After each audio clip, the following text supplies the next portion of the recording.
Hey, tonight we explore the shadowed chambers of medieval alchemists, where wisdom and magic intertwined in the gentle glow of candlelight. Their world was one of patient transformation, both of elements and of soul. As you settle in, imagine yourself stepping through the veil of time, where the scent of herbs and minerals hangs heavy in the air. The alchemist's art speaks to our eternal fascination with transformation and discovery, a universal truth that transcends centuries. Let these ancient practitioners guide you through their forgotten wisdom tonight. If you're enjoying this peaceful moment, please like, share, and subscribe. Which quiet corner of the world are you listening from tonight? Dim your lights. Let the soft hum of evening envelop you like an alchemist's cloak. Allow your breathing to slow as you settle into comfort. With each breath, feel yourself dissolving into the mists of ancient wisdom where transformation awaits. You stand before a weathered oak door, the grain worn smooth by countless hands over decades. The late afternoon sun casts long shadows across the cobblestone street of medieval Prague, where the quiet district houses those who dabble in the mysterious arts. Your fingers trace the delicate carvings on the door, symbols of celestial bodies, and geometric patterns that speak an ancient language understood by few. The iron knocker, shaped like a raven with a ring in its beak, feels cool against your palm.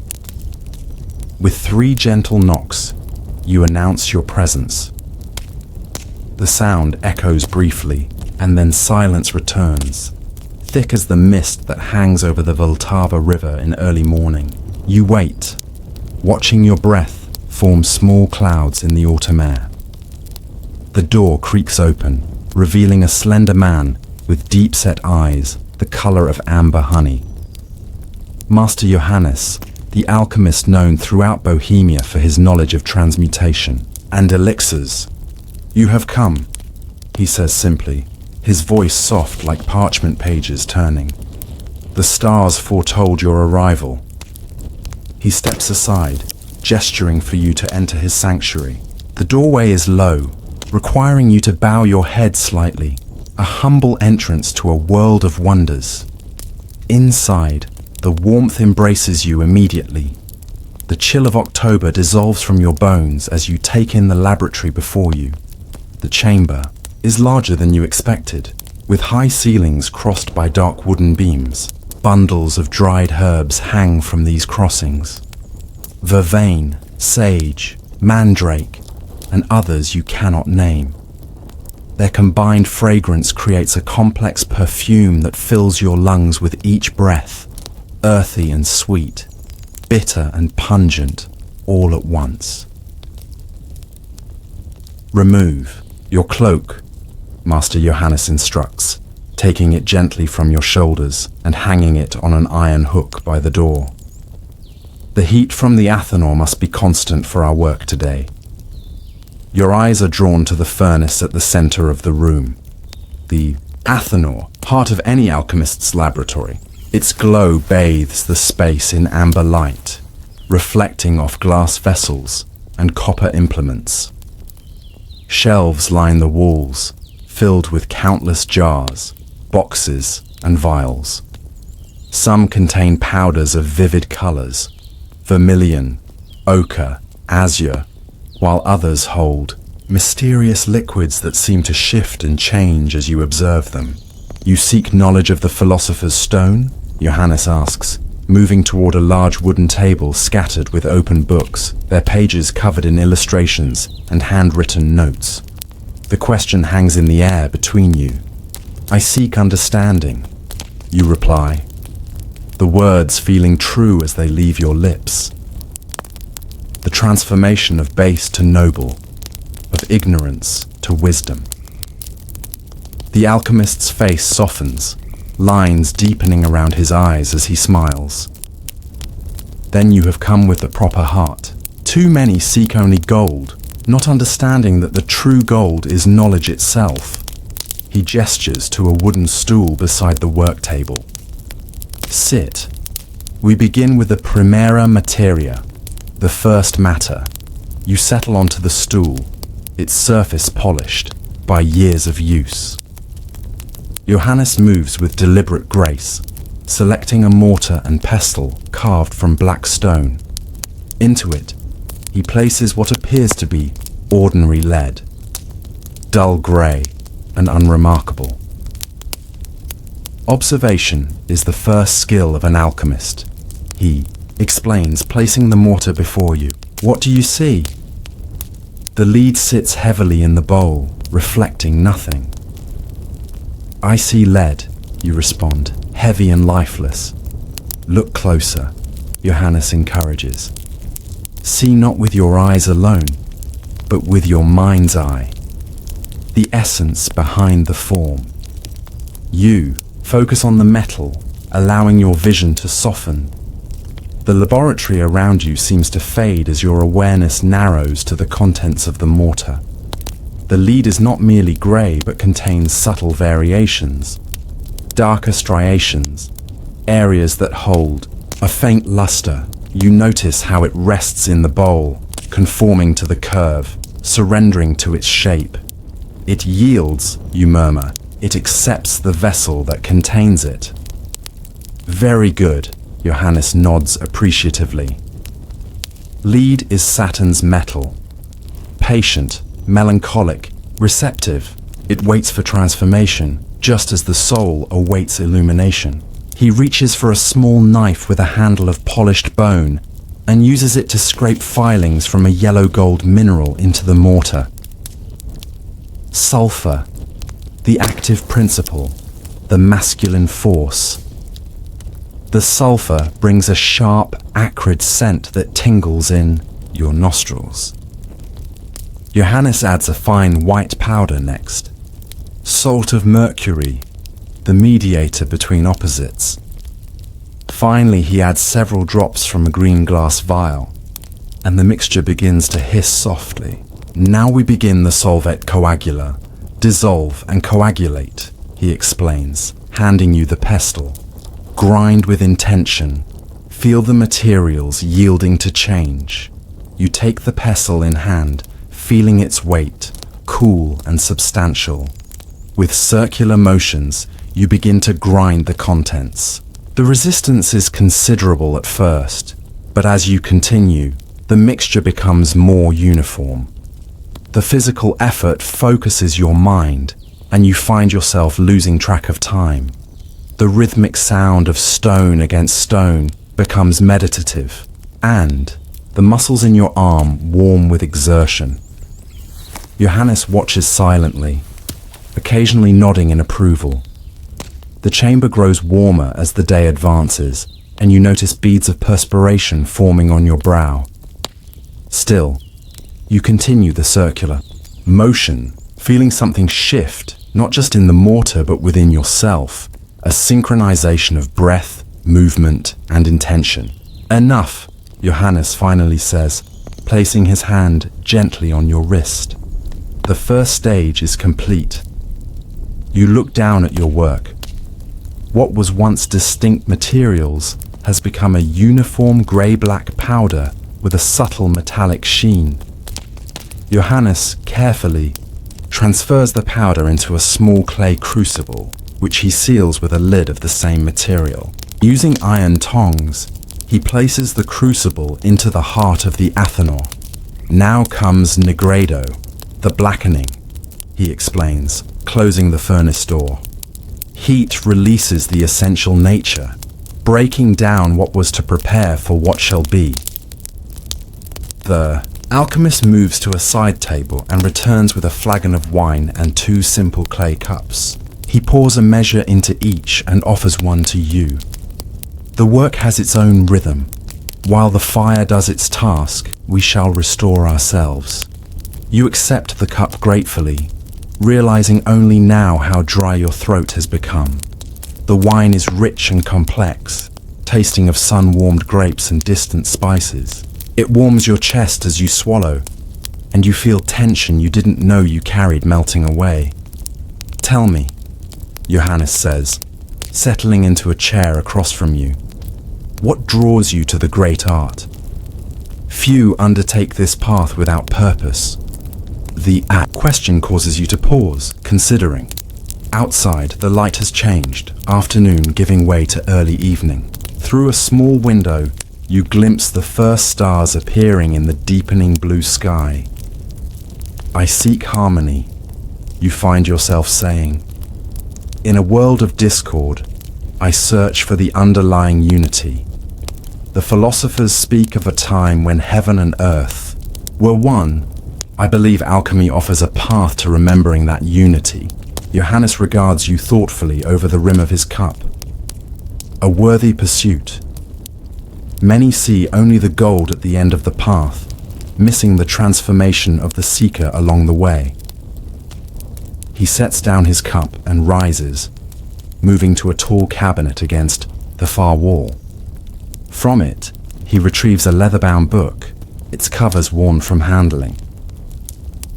The emerald tablet of Hermes Trismegistus, he explains, carefully opening the volume to reveal text surrounded by intricate illustrations, the foundation of our art. As above, so below, as below, so above. All is connected, from the stars that wheel overhead to the smallest grain of sand. You lean forward, drawn by the beauty of the manuscript. The letters are written in red and black ink, with gold leaf illuminating key passages. Around the text are illustrations of celestial bodies, plants, animals, and human figures, all interconnected by delicate golden lines, forming an intricate web.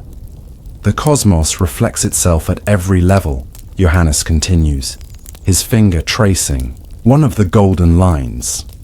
The planets correspond to metals, metals to organs within the body, organs to emotions, emotions to spiritual states. By understanding these correspondences, we can affect change at all levels. A faint hissing sound draws the alchemist's attention back to the Athanor. The process advances. He returns the book to the cabinet and retrieves a different crucible. From a shelf, this one containing a rust-colored powder. While our first mixture undergoes nigredo, we shall prepare the mercurial waters. Johannes gestures for you to join him at a second work table, this one dominated by glass apparatus of bewildering complexity. Tubes curved in graceful arcs connect various vessels, some empty, others filled with liquids of different hues. At the center sits a large glass alembic with a round bottom and long neck. Distillation reveals the essence, he explains, carefully pouring clear liquid from a crystal flask into the alembic. The liquid catches the light from the Athanor, momentarily flashing with rainbow hues. Water from the spring that flows beneath the old oak grove, collected at the full moon. To this, he adds the rust-colored powder, which dissolves immediately, turning the water a deep burgundy. Johannes lights a small oil lamp beneath the alembic, adjusting the flame until it burns steadily. Now we wait, he says. Patience is perhaps the alchemist's most necessary virtue. As the liquid in the alembic begins to warm, a subtle change occurs in the atmosphere of the laboratory. The air becomes charged, reminiscent of the feeling before a summer thunderstorm. Your skin prickles slightly, and you notice the tiny hairs on your arms standing erect. Johannes seems unsurprised by this development. The quintessence awakens, he remarks, his voice lower than before. The spirit within matter stirs when properly addressed. The burgundy liquid begins to release tendrils of vapor that rise into the neck of the alembic. Rather than behaving like ordinary steam, the vapor moves with strange purpose, spiraling upward in a perfect helix pattern. As it reaches the cooling tube, it condenses into droplets that collect in a receiving flask, now transformed into a liquid as clear as crystal, but with a faint luminescence, as if capturing starlight. The mercury of philosophers, Johannes explains with quiet reverence. Not quicksilver as the uninitiated know it, but the universal solvent, that which can separate essence from form. You watch, mesmerized, as drop by drop, the luminescent liquid collects. The process is hypnotic, and you find yourself falling into a state between waking and dreaming. The rhythmic dripping becomes a heartbeat. The glow of the athanor pulses like a living thing, and the scents of the laboratory mingle into a symphony that you perceive not just with your nose, but somehow with your mind. Johannes's voice seems to come from both beside you and from within your own thoughts. This is the state in which true understanding begins. The boundaries between observer and observed grow thin. In this altered awareness, you perceive the laboratory differently. The objects no longer appear as separate things, but as concentrations of energy and purpose connected by invisible threads. The dried herbs pulsate with the memory of sunlight and soil. The metals sing with deep tones that resonate in your bones. Even the stone walls hold knowledge, compressed time made solid. Remember this perception, Johannes advises.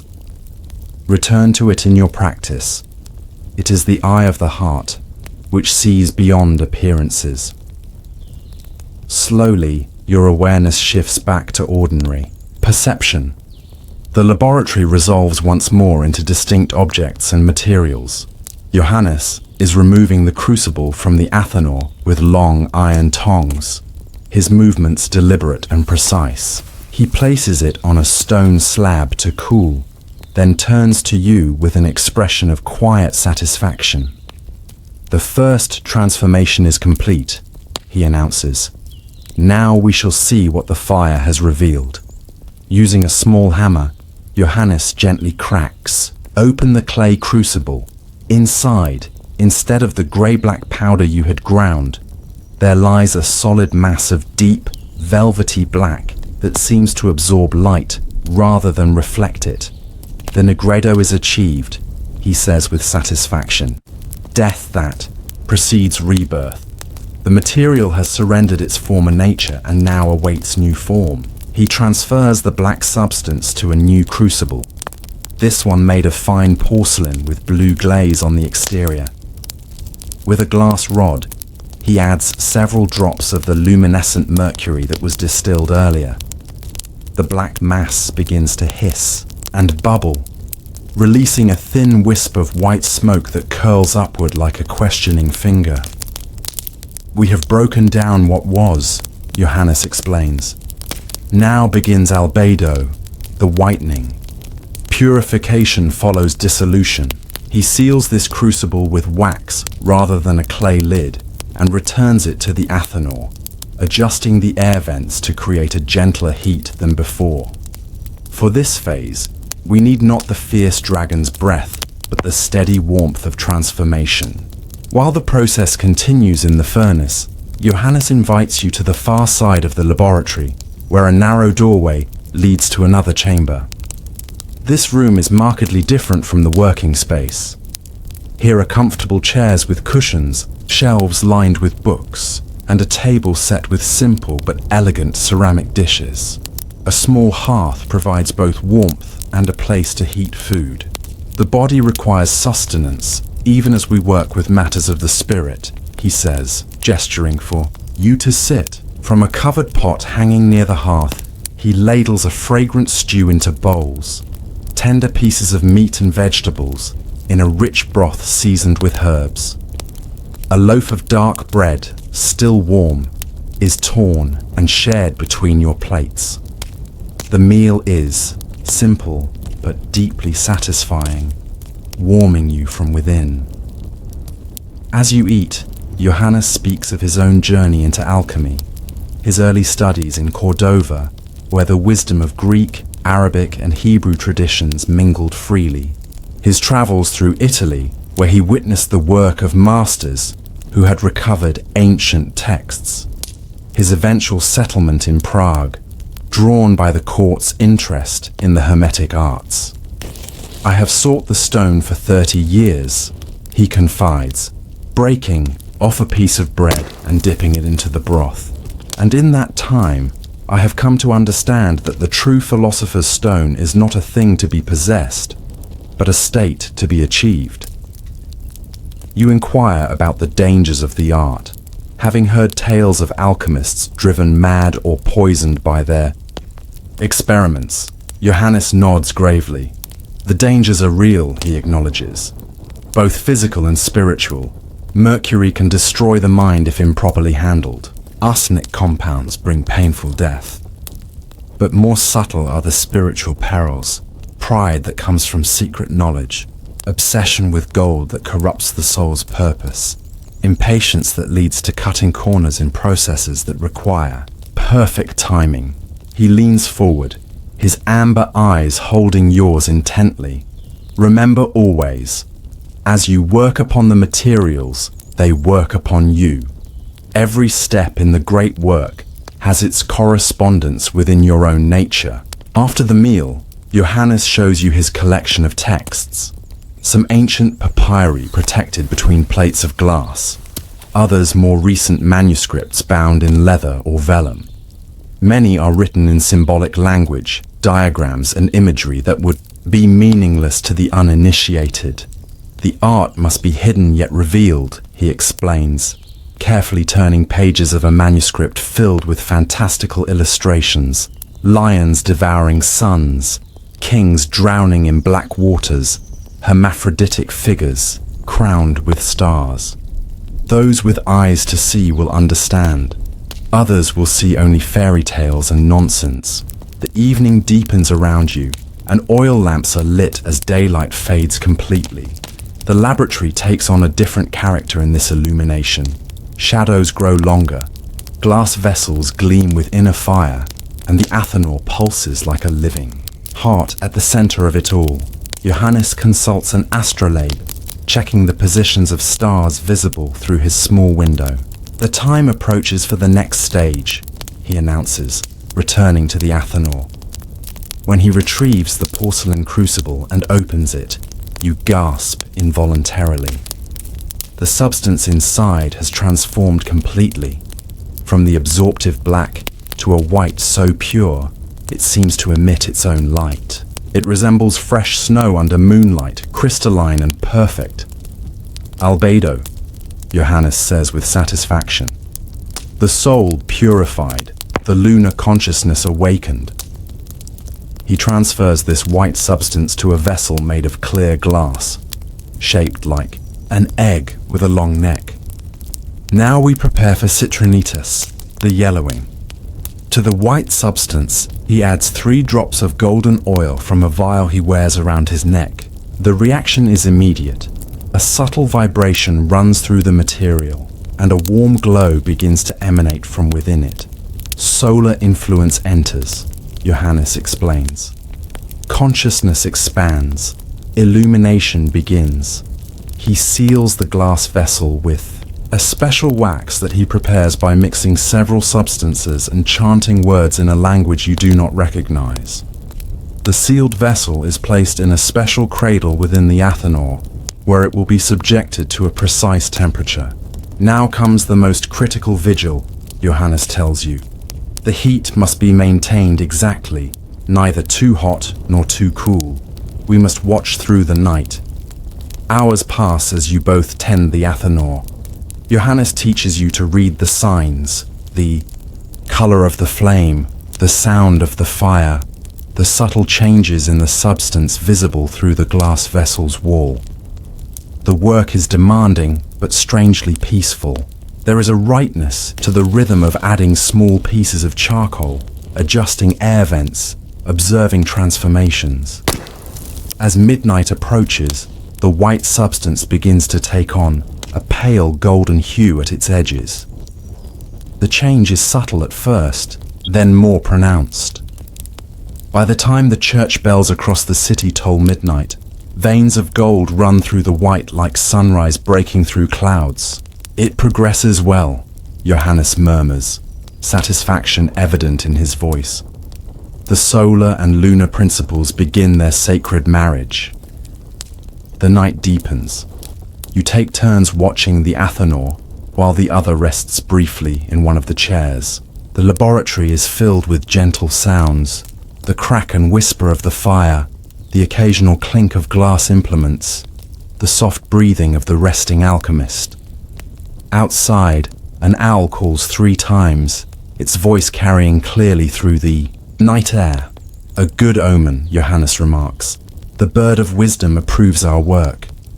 Near dawn, a remarkable change occurs. The substance in the glass egg has transformed completely to a luminous gold amber color that pulses with inner light. Within it, you can see structures forming, geometric patterns that shift and evolve like living crystals. Citrinitas is achieved, Johannes announces with quiet joy. Now we approach the final stage, rubedo, the reddening. As the first light of dawn filters through the small window, Johannes adjusts the Athanor one last time, increasing the heat slightly. He then takes your hands in his palms dry and warm against yours. What happens now depends as much on the witnesses as on the materials, he explains, his voice low and intense. Our consciousness participates in the final transformation. Focus your mind on perfect unity, on the reconciliation of all opposites.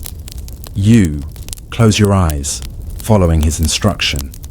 In your mind, you visualize opposites merging, light and dark, heat and cold, masculine and feminine, heaven and earth.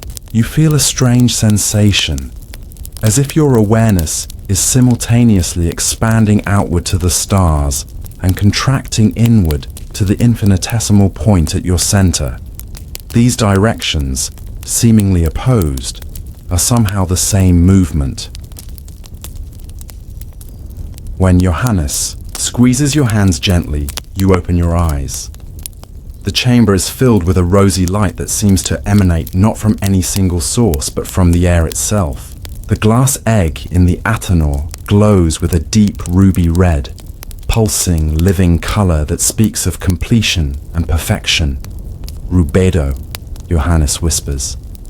The philosopher's stone is born.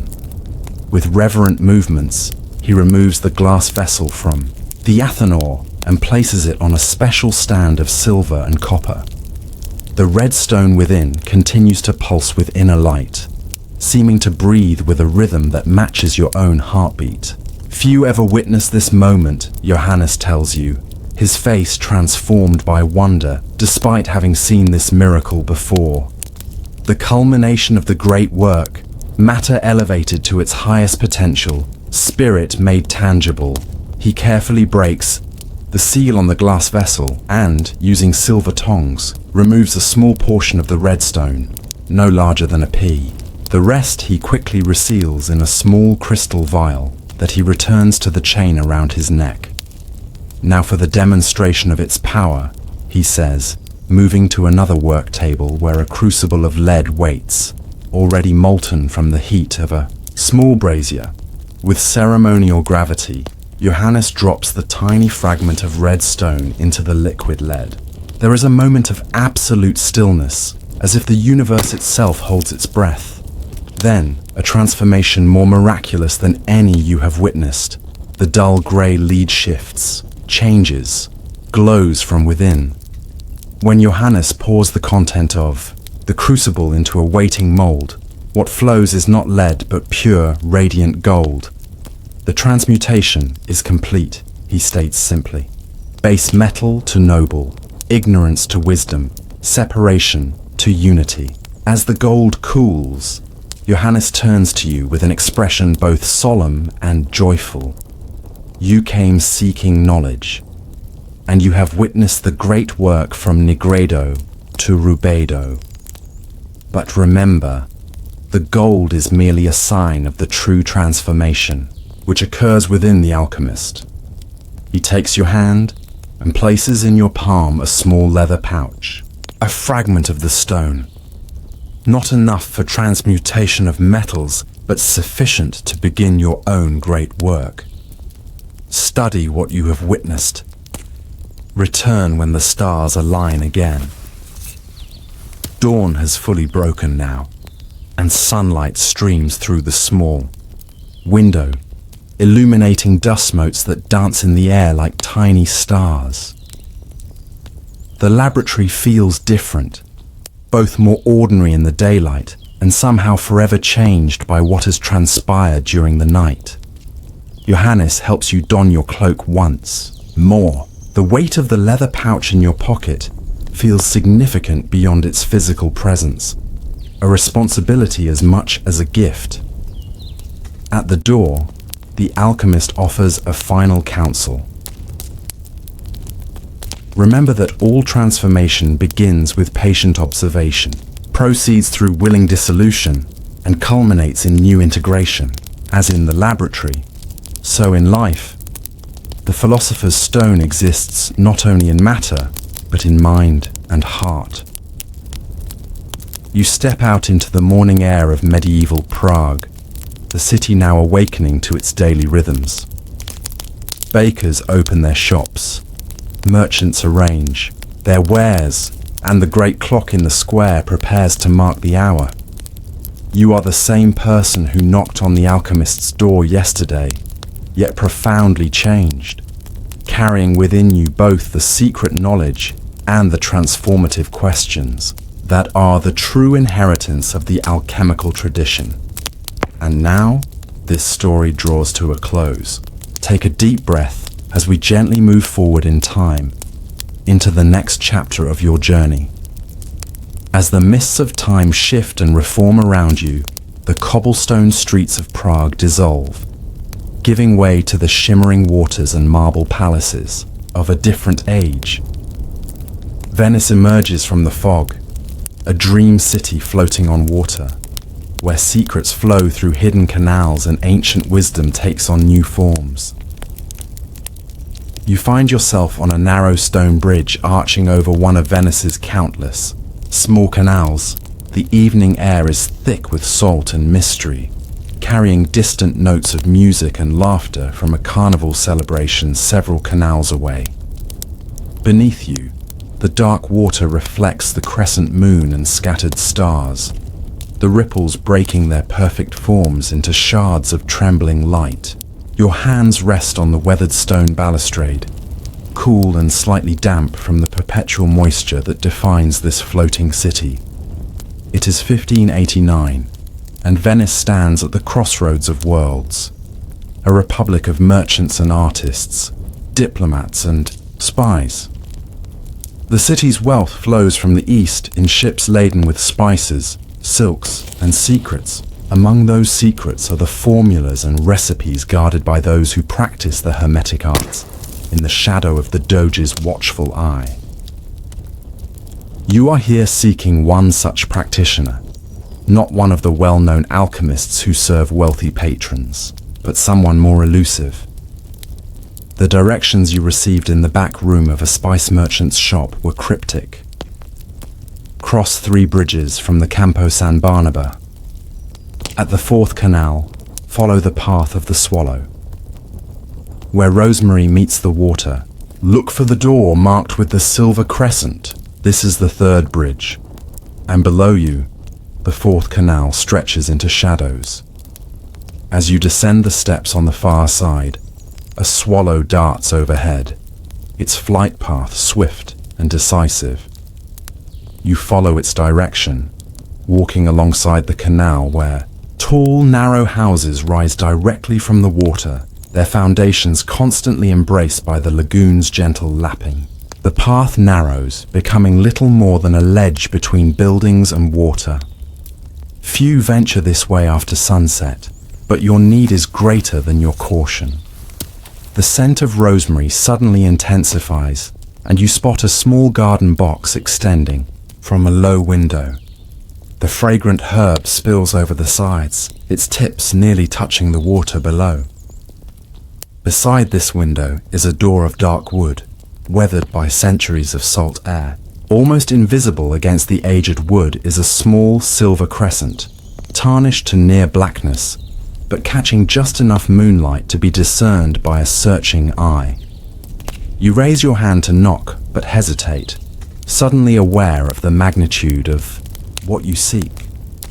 The legends say that Sophia Foscari holds secrets passed down from Arabic physicians, Greek philosophers, and Egyptian priests, knowledge assembled by generations of her family and enhanced by her own remarkable discoveries. Some whisper that she has created elixirs that can heal the incurable.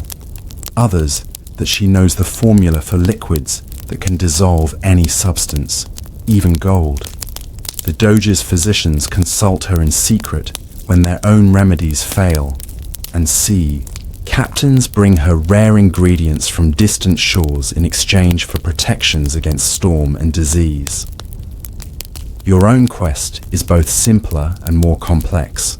You seek not gold or long life, but understanding, the affliction that has troubled your mind since childhood, the melancholia that descends without warning like a thick fog, obscuring joy and purpose, has resisted all conventional remedies. You have heard that Sophia possesses knowledge of the soul's humours that goes beyond the crude balancing of elements practiced by ordinary physicians. Before you can resolve your hesitation, the door opens inward. No one stands in the doorway, yet a warm amber light spills out, inviting entry. You step across the threshold into a small anteroom with walls the colour of aged parchment. The door swings closed behind you of its own accord, and you hear the soft click of a lock engaging. You have chosen an auspicious night to visit, says a voice from the adjoining chamber. Venus aligns with Jupiter, favouring transformations of the heart and mind. You follow the voice through a beaded curtain into a space that defies the modest exterior of the building. The chamber is circular, though the building appeared rectangular from outside.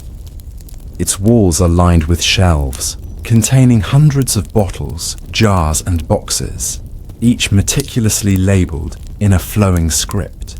The ceiling arches overhead, painted with celestial maps, where gold and silver stars mark constellations against a deep blue background. At the centre of the room stands a woman beside a table shaped like a crescent moon. She looks younger than you expected, perhaps 40 years, with streaks of silver illuminating her dark hair, which is bound in a loose braid over one shoulder. Her gown is simple, but made of fine, deep green silk, and around her neck hangs a pendant of amber containing what appears to be a preserved scorpion. "Sophia Foscari," you say, bowing slightly in respect. "And you are one who suffers from the black bile that no bloodletting or purgative has relieved," she responds, her eyes, a startling colour between green and gold, assessing you with penetrating intelligence. "I can see its shadow around you like a cloak you cannot remove." Her directness takes you aback. You have not yet spoken of your affliction, yet she names it immediately. "How can you know this? The eyes that have studied the philosopher's Mercury can see what others cannot," she replies, gesturing to a chair upholstered in faded crimson velvet. "Sit. We have much to discuss before the moon reaches its zenith." You settle into the chair, which proves surprisingly comfortable. Sophia takes a seat opposite you, the crescent table between you. From beneath the table, she produces a silver bowl filled with clear water, which she places at the center of the table's curve. "First, we must understand the nature of your particular melancholia," she explains, her voice melodic and soothing. "Each person's shadow has its own character, just as each night has its own stars." From the folds of her gown, she removes a small vial of iridescent powder, which she sprinkles over the water's surface. Rather than sinking or dissolving, the powder forms patterns, concentric rings that pulse and shift like living things. "Look into the water," Sophia instructs. "Not at its surface, but through it, as if gazing down a well into the depths of the earth. You focus as directed, allowing your vision to penetrate the water's surface. At first, you see nothing but the silver, bottom of the bowl. Then, gradually, images begin to form. Not reflections from above, but scenes emerging from within the water itself. You see yourself as a child, standing alone in a garden while other children play nearby, unable to bridge the invisible distance that separates you from their easy laughter. You see yourself as a youth, lying awake while the household sleeps, your mind racing with thoughts too heavy to bear. You see more recent moments when the fog descended, turning food to ash in your mouth and robbing the world of its color and meaning. Yes, Sophia murmurs, watching your face rather than the water. Your melancholia is not of the common sort that comes from excess black bile alone. Yours has its roots in Saturn's influence, the planet of contemplation and isolation. You see too deeply, feel too fully the world's imperfections and your own. With a gentle motion of her hand over the bowl, the images disperse. Such melancholia cannot be cured by ordinary means, for it is not entirely an illness. It is also a gift, painful though it may be, allowing perception beyond the veil that most never pierce. A gift. The word feels wrong in your mouth. This shadow has only taken from me joy, connection, peace of mind. That is because you have not learned to transmute its energy, Sophia explains, rising from her chair. Like lead, heavy, dull, poisonous in excess, it can be transformed into gold through the alchemical process. Not literal gold, but the gold of wisdom and deeper understanding. She moves to one of the shelves and selects several containers. A blue glass bottle, a ceramic jar with a wax seal, a small box made of some dark wood inlaid with mother of pearl. Returning to the table, she arranges them precisely before her. I will prepare for you an elixir, she says, but know that the liquid itself is only part of the remedy. The true medicine will be the knowledge I impart as we work. The processes of alchemy are not merely external, they must be mirrored within the soul of the practitioner. From beneath the table, Sophia retrieves a small brazier already filled with coals that glow a deep orange. She places this at the center of the crescent, removing the silver bowl to make space. From another shelf, she brings a tripod stand and a glass vessel with a round bottom and long neck. An alembic similar to those used by alchemists throughout Europe, but of unusually fine craftsmanship. The glass so clear it seems almost invisible, except where it catches the light. This vessel was made by master glassblowers on Murano, she tells you, placing it carefully on the tripod above the brazier. They do not know the true purpose of their finest creations, believing them destined for the distillation of perfumes, for noble ladies. Opening the ceramic jar first, she removes what appears to be dried flowers. Deep purple blooms with a sweet, slightly narcotic scent. Passion flower, she explains, gathered at dusk when its virtues are strongest. It calms the racing mind without dulling perception. These she places in the alembic, followed by leaves from the wooden box.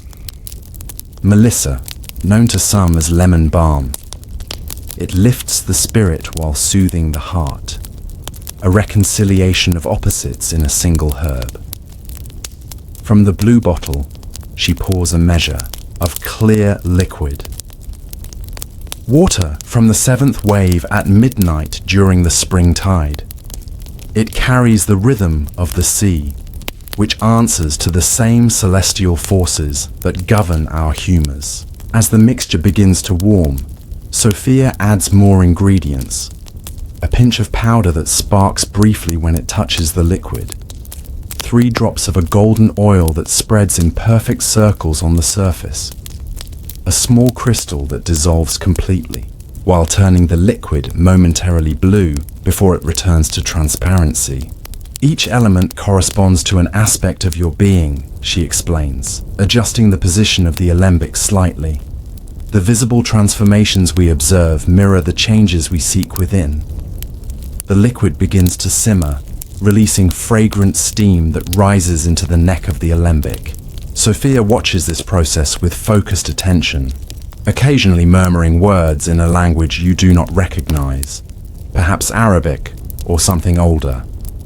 The steam condenses against the cooler upper portions of the glass, forming droplets that run down into a separate chamber. Now, she says, turning her gaze to you, while the physical elements undergo distillation, we must prepare your understanding. Without this, the elixir would be mere liquid, its deeper virtues inaccessible to you. She seats herself once more, folding her hands on the table between you. The foundation of our art is correspondencia, the understanding that all levels of existence mirror each other. The movements of planets reflect and influence the circulation of humors within the body. The four elements, earth, water, air, and fire, correspond to states of matter and to qualities of consciousness. As Sophia speaks, the chamber seems to shift subtly around you. The painted stars overhead appear to move in their courses, and the flames of the candles burn with unusual steadiness, neither flickering nor diminishing. Your melancholia, she continues, corresponds to Earth and Saturn, the heaviest element, the most distant planet. It manifests as weight, as density, as a gravitational pull toward isolation and introspection. Left untransformed, it becomes a prison. But subjected to the alchemical process, it becomes the foundation of wisdom. How does one transform such a fundamental quality, you ask, watching the steady drip of distilled liquid collecting in the receiving vessel? Through the same stages that govern all alchemical work, Sophia replies. First comes nigredo, the blackening, the facing of the shadow. You have experienced this already in the depths of your melancholic episodes. The darkness that engulfs you is not your enemy, but the prima materia of your transformation. She rises and moves to another shelf, returning with a small silver box. Opening it reveals a black powder that seems to absorb the light around it. This is antimony, sacred to Saturn. In its raw form, it is poisonous. Yet properly prepared, it becomes a medicine that purifies the blood and clarifies the mind.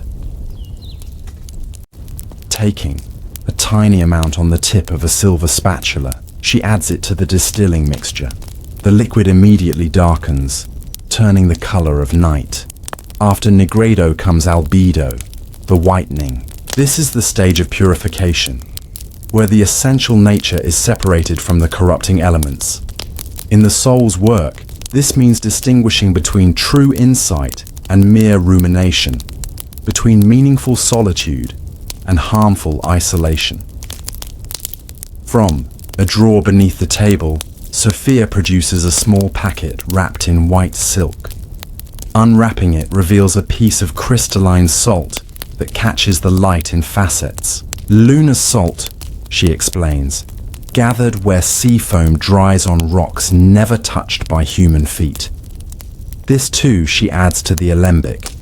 The black liquid begins to change, patches of white appearing like clouds in a night sky, gradually expanding until the entire mixture lightens to the color of milk. The third stage is citrinitas, the yellowing. The solar principle enters, bringing consciousness and integration. What was unconscious becomes known. What was separate becomes unified. Reaching into the neck of her gown, Sophia withdraws a vial that hangs from a gold chain against her skin.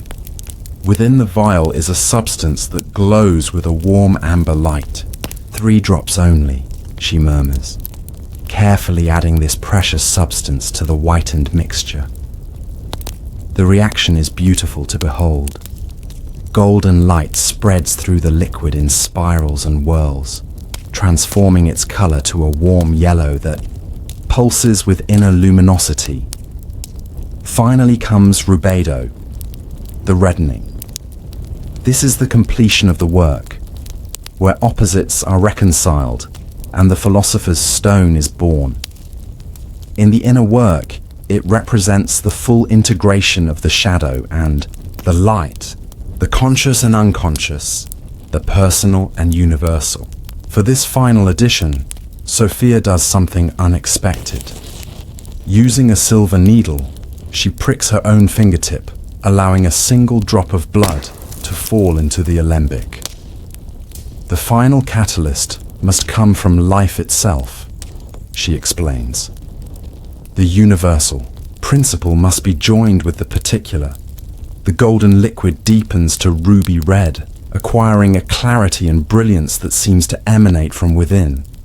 Sophia carefully removes the receiving vessel, which now contains perhaps 2 ounces of this remarkable substance.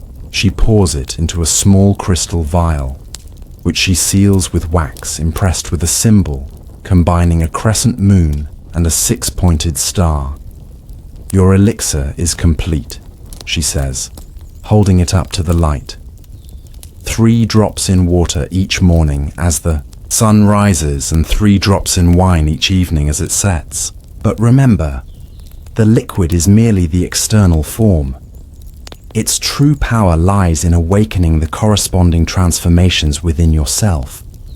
She places the vial in your hands, and you're surprised by its warmth, as if it contains captured sunlight. With each dose, contemplate the stage of the work it represents. Begin with fully acknowledging your shadow, not as an enemy, but as the bearer of your deepest gifts. Then separate wisdom from mere brooding, essential solitude from fearful isolation. Integrate your insights into conscious understanding. And finally, unite your individual experience with universal patterns. And this will cure my melancholia, you ask, studying the ruby liquid that seems to move with a life of its own within, the crystal. Sophia's expression grows both tender and serious. Not cure, transform. Saturn's gift will always be part of your nature.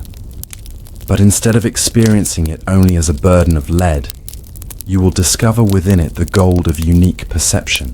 The heaviness will remain, but it will acquire purpose and meaning. Your melancholia will become your particular wisdom. Something in her words resonates deeply within you, touching a truth you have always sensed but never articulated.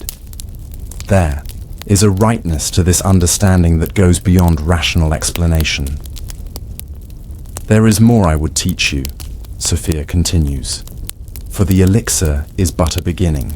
If you wish to truly master the art of inner alchemy, you must learn to create your own medicines for the soul's needs. I would learn, you respond, feeling more certainty than you have known in years. A smile transforms Sophia's serious countenance, bringing warmth to her eyes. Then we shall begin now, while the stars remain favorable. First, you must understand the language of symbols, for this is how the higher realities communicate with our ordinary minds. From a nearby shelf, she retrieves a large book bound in dark leather. Opening it reveals pages filled with intricate illustrations. A lion devouring the sun, a king and queen standing in a bath, a tree whose roots grow into the sky and branches into the earth, a serpent consuming its own tail. These images speak directly to the deeper parts of awareness, Sophia explains. They bypass the rational mind's tendency to categorize and separate. They reveal patterns and relationships invisible to ordinary perception. She turns the pages slowly, allowing you to absorb each image. This language was known to the Egyptian priests, preserved by the Greeks, expanded by the Arabs, and now it lives in the traditions of our art. Each practitioner adds to it through direct experience of the invisible realities. As midnight approaches, Sophia teaches you the fundamental correspondences, how planets relate to metals, metals to organs, organs to emotions, emotions to spiritual states. She explains how to recognize the signatures by which the natural world reveals its hidden virtues, how a plant shaped like the liver can heal that organ, how the sunflower's tracking of the celestial body reveals its connection to the heart's vital force. The universe speaks constantly, she tells you, but few remember how to listen. Your melancholia has already opened your ears to frequencies others cannot hear. Now you must learn to interpret what has previously been only beautiful but meaningless: music. Hours pass like moments as Sophia unveils the principles of sympathetic magic, planetary hours, the preparation of tinctures, and the distillation of essences. She shows you her garden on the rooftop, accessible by a narrow spiral staircase, where plants considered impossible to grow in Venice's salt-laden air thrive under her care. Rare herbs from distant mountains, flowers that normally bloom only in the desert, crystalline growths that may not be plants at all but some intermediate form of life.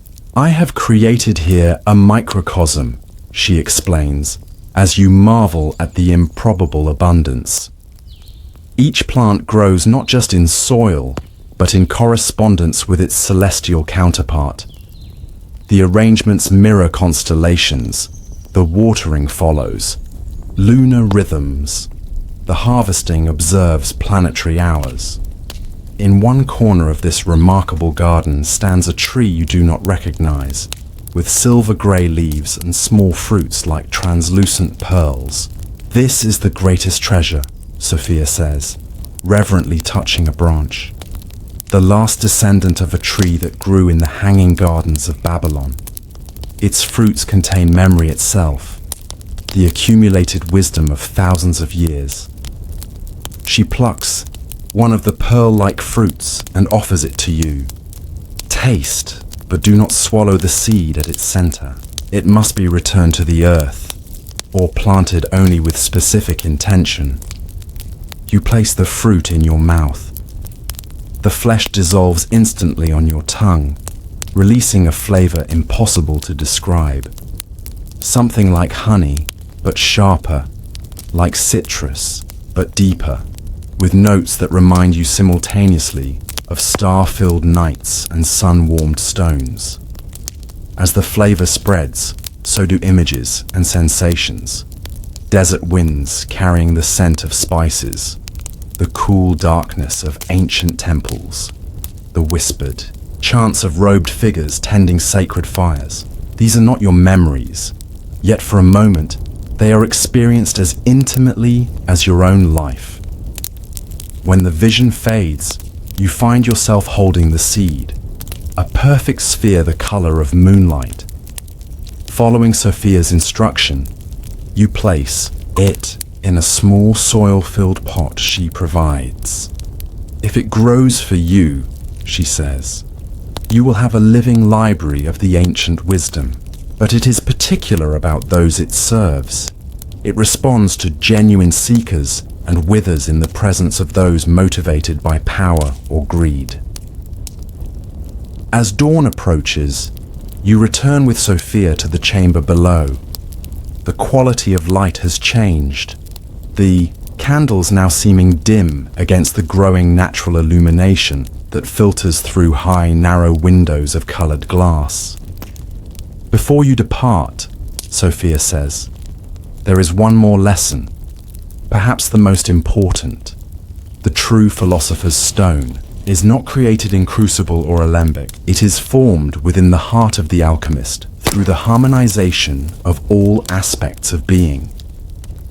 She leads you to a section of the circular wall that appears no different from the rest.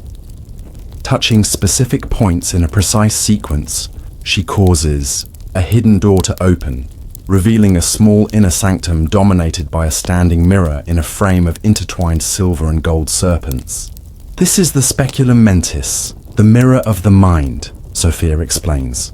Created by my grandfather from materials gathered from 7 countries over 21 years.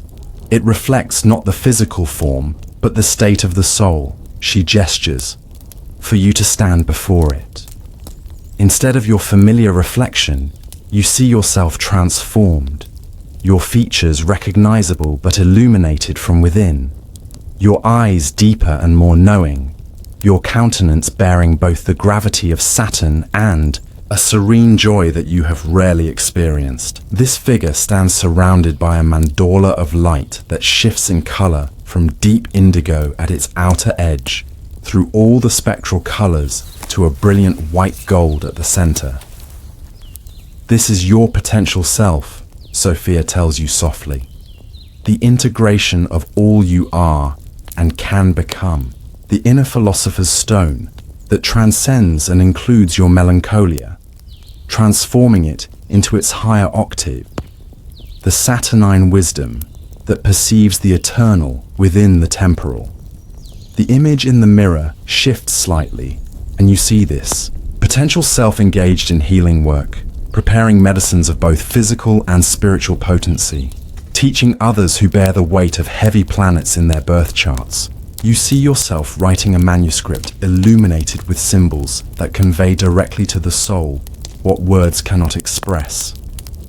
You see a life of purpose grown from the very roots of your suffering. Remember this vision, Sophia says, gently closing the door to the sanctum as you step back into the main chamber. Let it guide you through the dark passages that still lie ahead. The path of transformation is not linear. There will be returns to Negredo, times when the work seems lost. But having glimpsed your completed self, you can never fully forget what awaits beyond the darkness. She walks with you to the outer door, where morning light now brightens the narrow pathway beside the canal. Venice is awakening. You hear the calls of gondoliers, the distant ringing of church bells, the cry of gulls wheeling over the lagoon. The ordinary world seems simultaneously more real and more dreamlike after your night in Sophia's extraordinary domain. Return when the moon is full, Sophia tells you, pressing something into your palm as she clasps your hand in farewell. Bring the memory fruit seed, whether it has sprouted or not. We will continue your education in the spagyric art. Opening your hand, you find a small key made of an unfamiliar metal that seems to shift between silver and gold depending on how the light strikes it. This will open my door when the time is right, she explains. At other times, it will appear to be nothing but an ordinary iron key to a different lock entirely, with a final smile that contains both wisdom and a hint of mischief. Sophia Foscari steps back into her sanctuary. The door closes softly, and for a moment, you wonder if you might have dreamed the entire encounter. But the weight of the crystal, vial in one pocket and the key in another, confirm the reality of your night of initiation into the inner alchemy that transmutes suffering into wisdom. As you make your way back through the awakening city, you notice details you had overlooked before. Symbols carved into the cornerstones of ancient buildings, patterns in the arrangement of flowers in a market stall, the precise angle of light reflecting on the Grand Canal.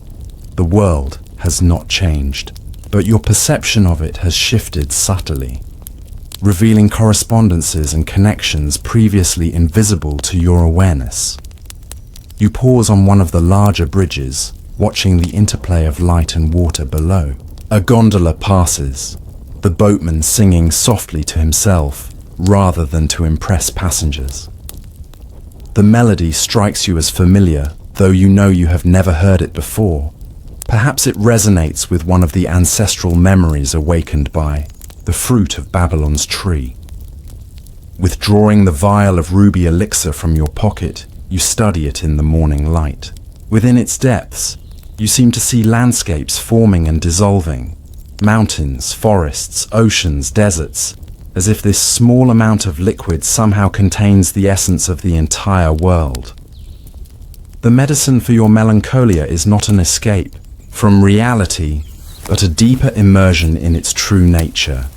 With a sense of both solemnity and hope, you carefully return the vial to your pocket and continue your journey through Venice, a traveler now between two worlds, the ordinary reality visible to all and the hidden dimensions of existence revealed through the alchemist's art.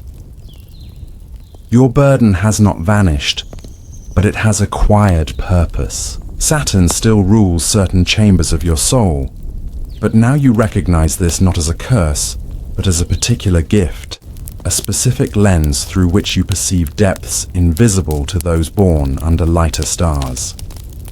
This part of your dream has ended, but your journey through history continues.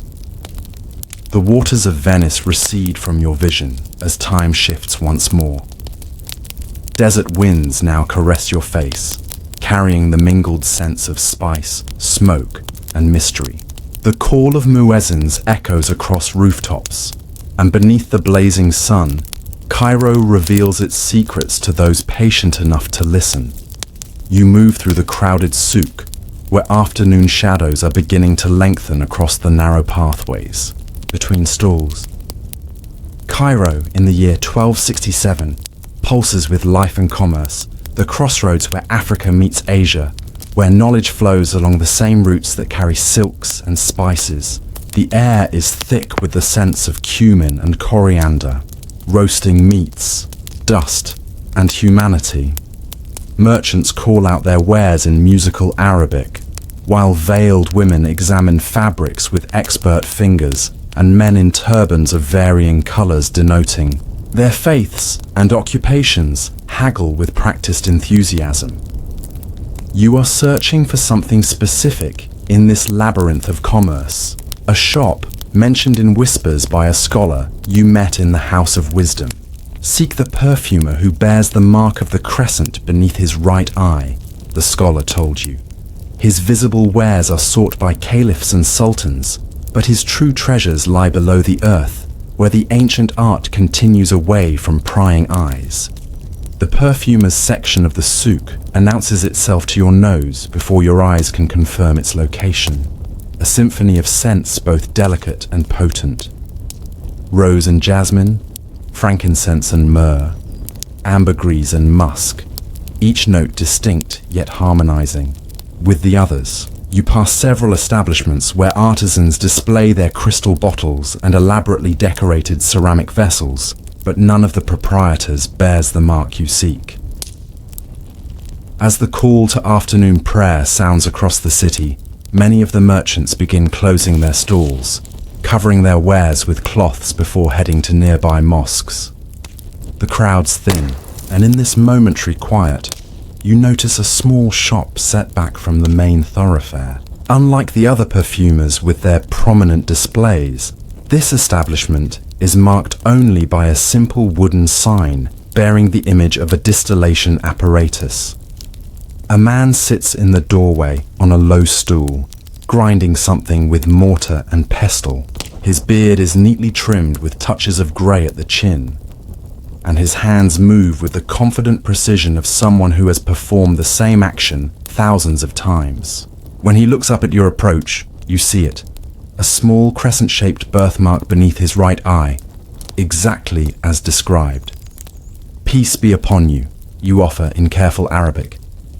"And upon you, peace," he responds, his eyes dark and keen, assessing you with interest. "You are far from home, seeker. I search for wisdom as much as place," you reply, using the phrase the scholar suggested would identify you as someone sent with purpose rather than a casual customer. The perfumer's expression shifts subtly. He sets aside his mortar and pestle and stands, gesturing for you to enter the shop. "Then perhaps we might help each other. I am Yusuf ibn Khalil, seventh in a line of those who understand the language of essences." You follow him into a space that feels larger inside than its exterior suggested. The walls are lined with hundreds of small drawers, each labeled in flowing Arabic script. Glass vessels of various shapes stand on shelves alongside copper distillation equipment. The air is layered with fragrances, some immediately recognizable, others utterly foreign to your senses. Yusuf moves to the back of the shop and pulls a heavy curtain aside, revealing a smaller room beyond. "Come," he says simply. This inner chamber contains a low table surrounded by cushions, a small brazier providing both light and warmth, and shelves holding books rather than perfume containers. He gestures for you to sit, then carefully closes the curtain behind you. "Before we speak of deeper matters," he says, seating himself across from you, "I must understand what brings a foreigner to seek the hidden knowledge of scent." You explain your journey, how you have studied with alchemists in several lands, learning the transformation of metals from a Czech master, the preparation of elixirs from an Italian woman, the medicinal uses of minerals from a physician in Cordoba. "But everywhere," you conclude, "I heard whispers of another branch of the art, one that works not with the gross physical elements alone, but with the very essences of experience." They said such wisdom was preserved most purely in Cairo by those who understand that scent is the most direct path to the soul's memory. Yusuf listens without interruption, his fingers occasionally stroking his beard in thoughtful gesture. When you finish, he remains silent for a long moment, then nods once, decisively. "What you seek exists," he confirms, "but it is not taught quickly nor casually. The essence masters work with materials more volatile than mercury, more precious than gold, the distilled experiences of human consciousness itself. Are you prepared to begin a study that may require years to master?" The question gives you pause.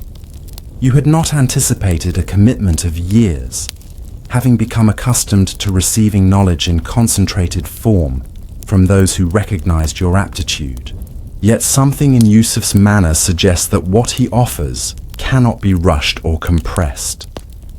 "I seek understanding more than mastery," you reply carefully. "I would learn what can be learned in the time available to me, recognizing that complete knowledge may require a lifetime." This answer seems to satisfy him. Wisely said. Even those born to this tradition do not claim mastery, only ongoing apprenticeship to the essences themselves. He rises. "Come, what I would show you lies beneath." From a cabinet, Yusuf retrieves an oil lamp which he lights from the brazier. He then moves aside a large carpet on the floor, revealing a trapdoor. Lifting this exposes a narrow stairway descending into darkness. "Mind your step," he cautions. "These stairs have been worn smooth by centuries of feet." You follow him downward, one careful step at a time, counting 27 stairs before reaching level ground again. The air here is cooler than above, with a mineral dampness that suggests proximity to underground waters. Yusuf's lamp illuminates a corridor with walls of fitted stone that appears far older than the building above. These chambers were ancient when the Prophet, peace be upon him, received the Holy Quran, Yusuf explains. They have served the essence masters since the time of the pharaohs, though our understanding has been refined through the teachings of many traditions, Greek, Persian, Indian, and the desert wisdom of our own people. The corridor opens into a circular chamber with 7 doorways leading off in different directions. At the center stands a fountain where water bubbles up from below, filling a basin carved with symbols you recognize from various alchemical traditions, alongside others entirely unfamiliar. The water catches the lamplight and reflects it in dancing patterns across the ceiling. "The source," Yusuf says reverently. "The water comes from the deepest aquifer, filtered through 7 layers of stone. It is the foundation of our work, the perfect solvent, the perfect medium. the perfect mirror. He leads you to the first of the 7 doorways, which opens into a laboratory not unlike those you have seen in other alchemical workshops, though specialized for the preparation of fragrances. Glass alembics and cucurbits of exquisite craftsmanship stand ready for use. Copper and silver vessels gleam in the lamplight. Mortars of marble, basalt, and jade wait with their matching pestles. Here, we prepare the physical bases, the carriers for the essences, Yusuf explains. Oils pressed from blossoms and seeds, resins collected from trees that grow in specific soils under specific stars, waters distilled through methods recorded on temple walls, long since turned to dust. The second chamber contains raw materials, hundreds of drawers and jars containing botanical matter, minerals, and substances of animal origin. The organization appears to follow some complex system that would require years to fully comprehend. Every living thing produces signature vibrations that can be captured through proper preparation, Yusuf tells you, opening a drawer to reveal what appear to be ordinary rose petals. These, for instance, were gathered by a blind woman who navigates by scent alone, collected at the exact moment when the morning dew had just evaporated, but before the sun's heat had caused any essence to dissipate. Her perception is so refined that she can distinguish between the petals from the north-facing side of the bush and those that receive the first light of dawn. You marvel at such attention to detail, beginning to understand why mastery would indeed require years. But it is the third chamber that truly captures your fascination.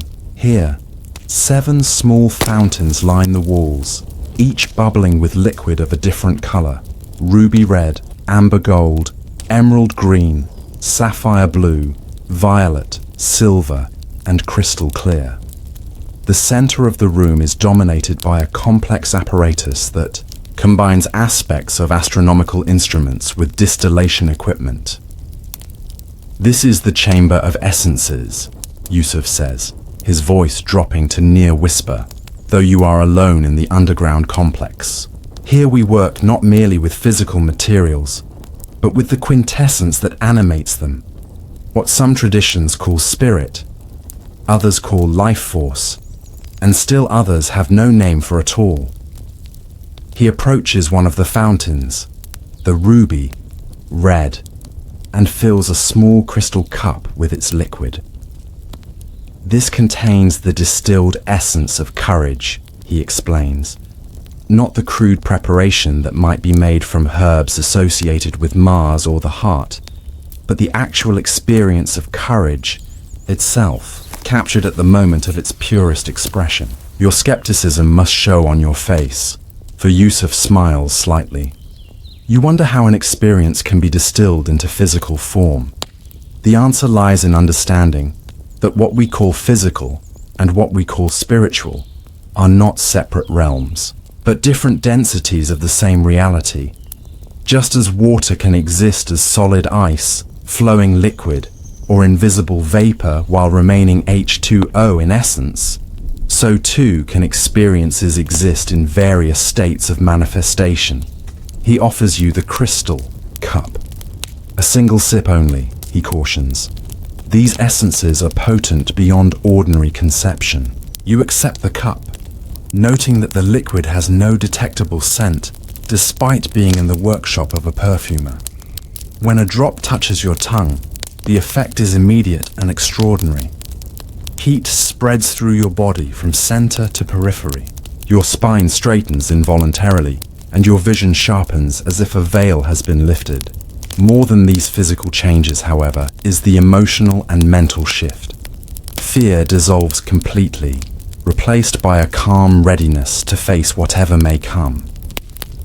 Not recklessness or bravado, but true courage, the clarity that comes with full acceptance of both danger and duty.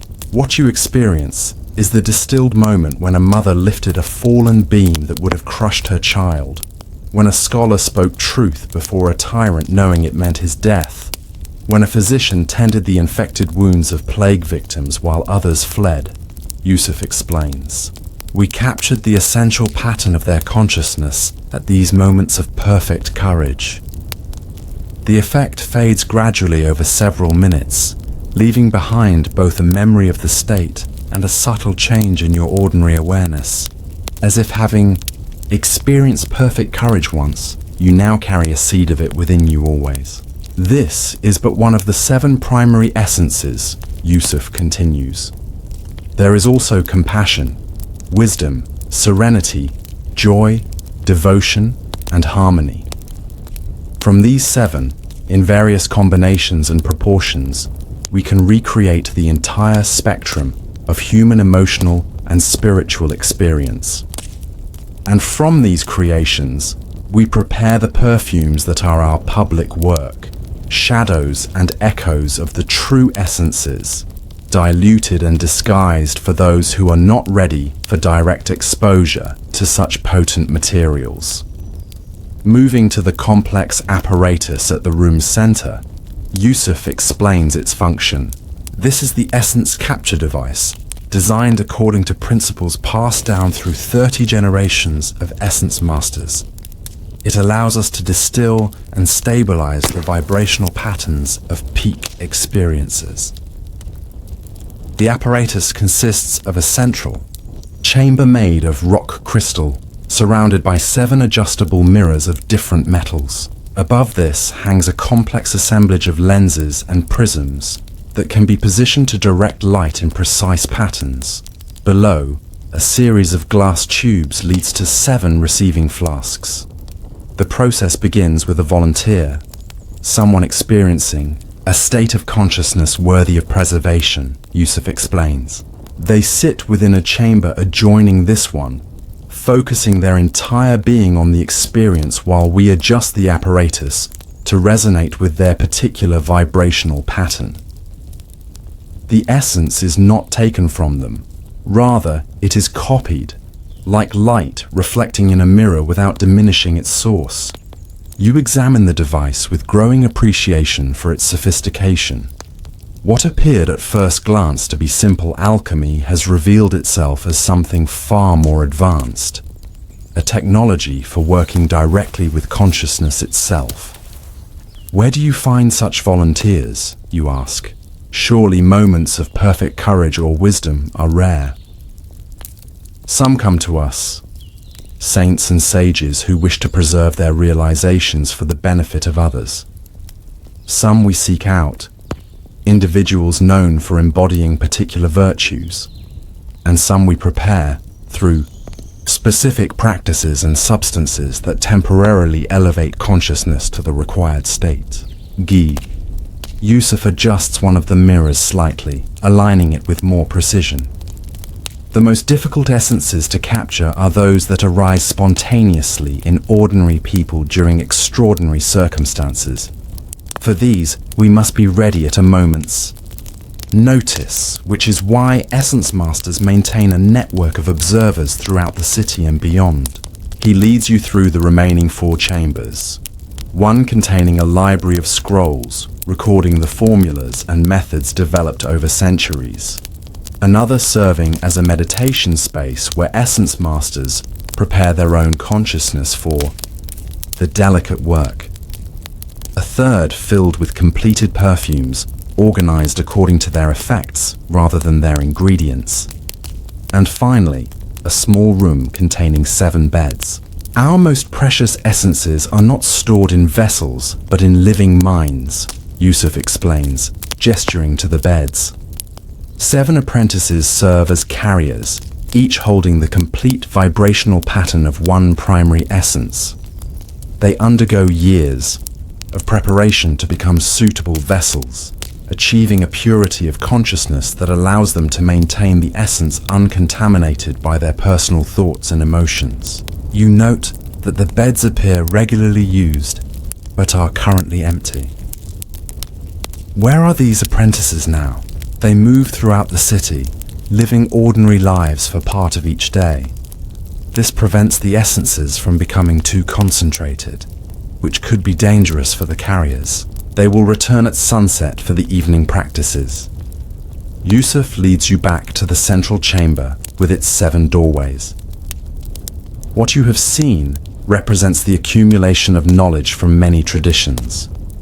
The Greek understanding of elements, the Indian science of subtle energy channels, the Chinese mapping of meridians, the Egyptian mysteries of transformation, all contribute to our art. Standing beside the central fountain, Yusuf fills a silver cup with water and offers it to you. Drink.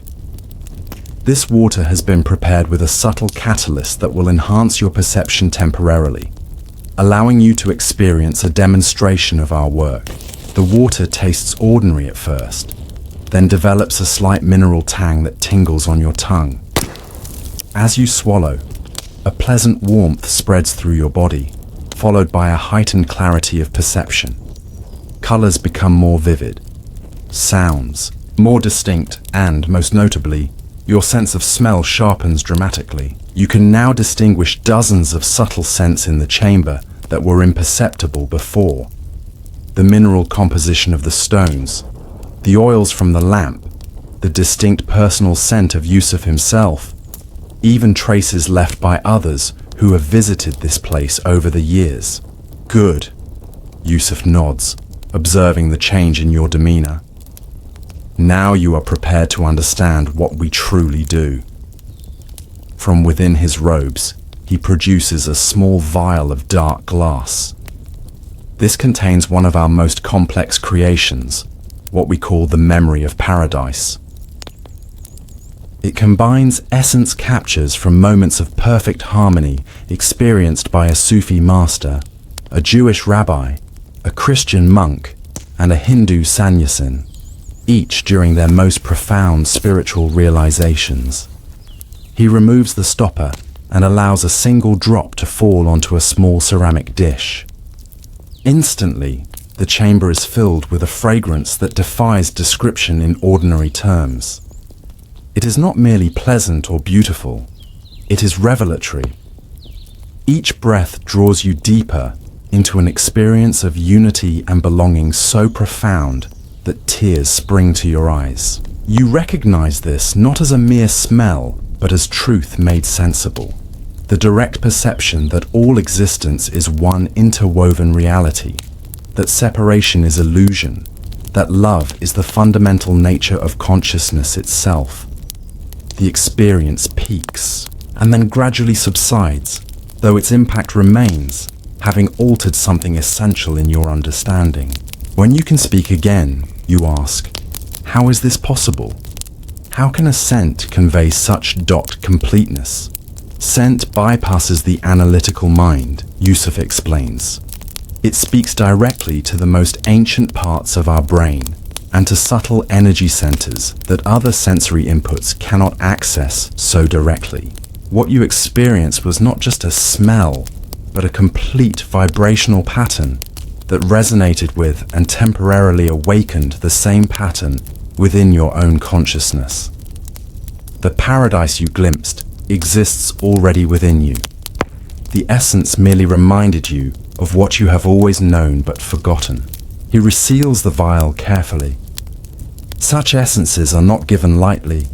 This one, for instance, is reserved for those approaching death in fear, to ease their transition by reminding them of the unity to which they return. In the hands of the unprepared, repeated exposure could create such longing for that state that ordinary life becomes unbearable by comparison. As the enhancement to your perception begins to fade, Yusuf leads you to a stone bench beside the fountain. Our work differs from other branches of alchemy in its focus.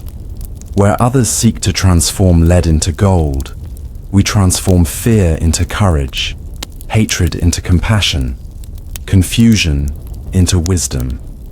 Where others create elixirs for the body's health and longevity, we prepare essences for the soul's awakening and evolution. But why maintain secrecy, you ask? Surely such knowledge could benefit many. Yusuf's expression grows grave. History has taught us caution. There have been times when powerful men learned of our work and sought to use the essences for control rather than liberation, to induce artificial loyalty or to manipulate emotions for political advantage. And there is the matter of individual readiness. Essences experienced without proper preparation can overwhelm rather than transform, creating dependency or delusion. He pauses, studying your reaction. We share our knowledge with those who demonstrate both capacity and proper intention. Your journey through various traditions suggests you may be such a person. One who seeks understanding for its own sake, rather than for power or profit. As if reaching a decision, Yusuf stands. I will show you one more thing, something few outsiders have ever witnessed. He leads you to what appears to be a solid wall adjacent to the 7 doorways. Pressing specific stones in sequence causes a section to swing inward, revealing an 8th chamber beyond. This room is smaller than the others and illuminated by a soft, pulsing light that seems to emanate from a central pedestal. Upon this stands what appears at first to be a lamp made of translucent alabaster. As your eyes adjust, you realize the object is a perfectly formed lotus flower, apparently carved from stone yet glowing with inner light. It pulses slowly, like a heartbeat. The immortal lotus, Yusuf says softly, our greatest achievement and most carefully guarded secret. Drawing closer, you realize the lotus is not carved from stone at all. It appears to be a living flower, yet it is clearly ancient, perhaps centuries old, preserved in some state between life and crystallization. Its petals are translucent, revealing complex patterns of veins that conduct not sap, but light itself. This lotus was created by the first essence master, who discovered a method to crystallize consciousness itself into physical form, Yusuf explains. It contains the distilled essence of complete enlightenment, experienced simultaneously by 7 masters from 7 traditions who agreed to combine their realizations into a single vessel. The flower continues its gentle pulsing, each wave of light bringing with it a subtle shift in the atmosphere of the chamber. You feel your own consciousness responding, resonating with the lotus's rhythm. The lotus sustains our tradition. Each new essence master spends 7 days and nights in this chamber, allowing their consciousness to synchronize with its vibration. This calibrates their perception, enabling them to recognize and capture the purest essences of human experience. And in times of darkness, when wisdom is suppressed and knowledge lost, the lotus preserves the complete teaching until those ready to receive it appear once more. You stand in reverent silence, understanding that you are in the presence of something beyond ordinary comprehension, a nexus point where consciousness has been given permanent form, where the ephemeral has been made eternal. May I, you begin, hesitant to even form the request. You may approach closer, Yusuf permits. Allow yourself to be receptive, but do not attempt to touch the lotus. Few are prepared for direct contact with such concentrated enlightenment. You step forward until you stand directly before the pedestal. The lotus's light seems to intensify, its pulsations synchronizing with your heartbeat. As you gaze upon it, your normal sense of self begins to dissolve. Boundaries between inner and outer, self and other, past and present, become permeable. You experience a moment of profound recognition, not of anything external, but of your own true nature, ordinarily obscured by thought and identification with form. The experience is both utterly natural and completely transformative. It lasts only seconds by ordinary time, but it alters your understanding permanently. When Yusuf gently touches your shoulder, indicating it is time to step back, you do so with reluctance but also gratitude.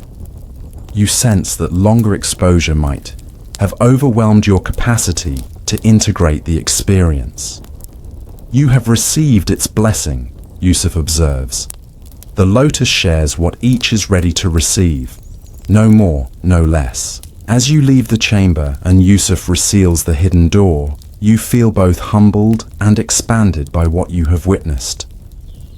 The perfumer's art has revealed itself to be far more profound than you had imagined.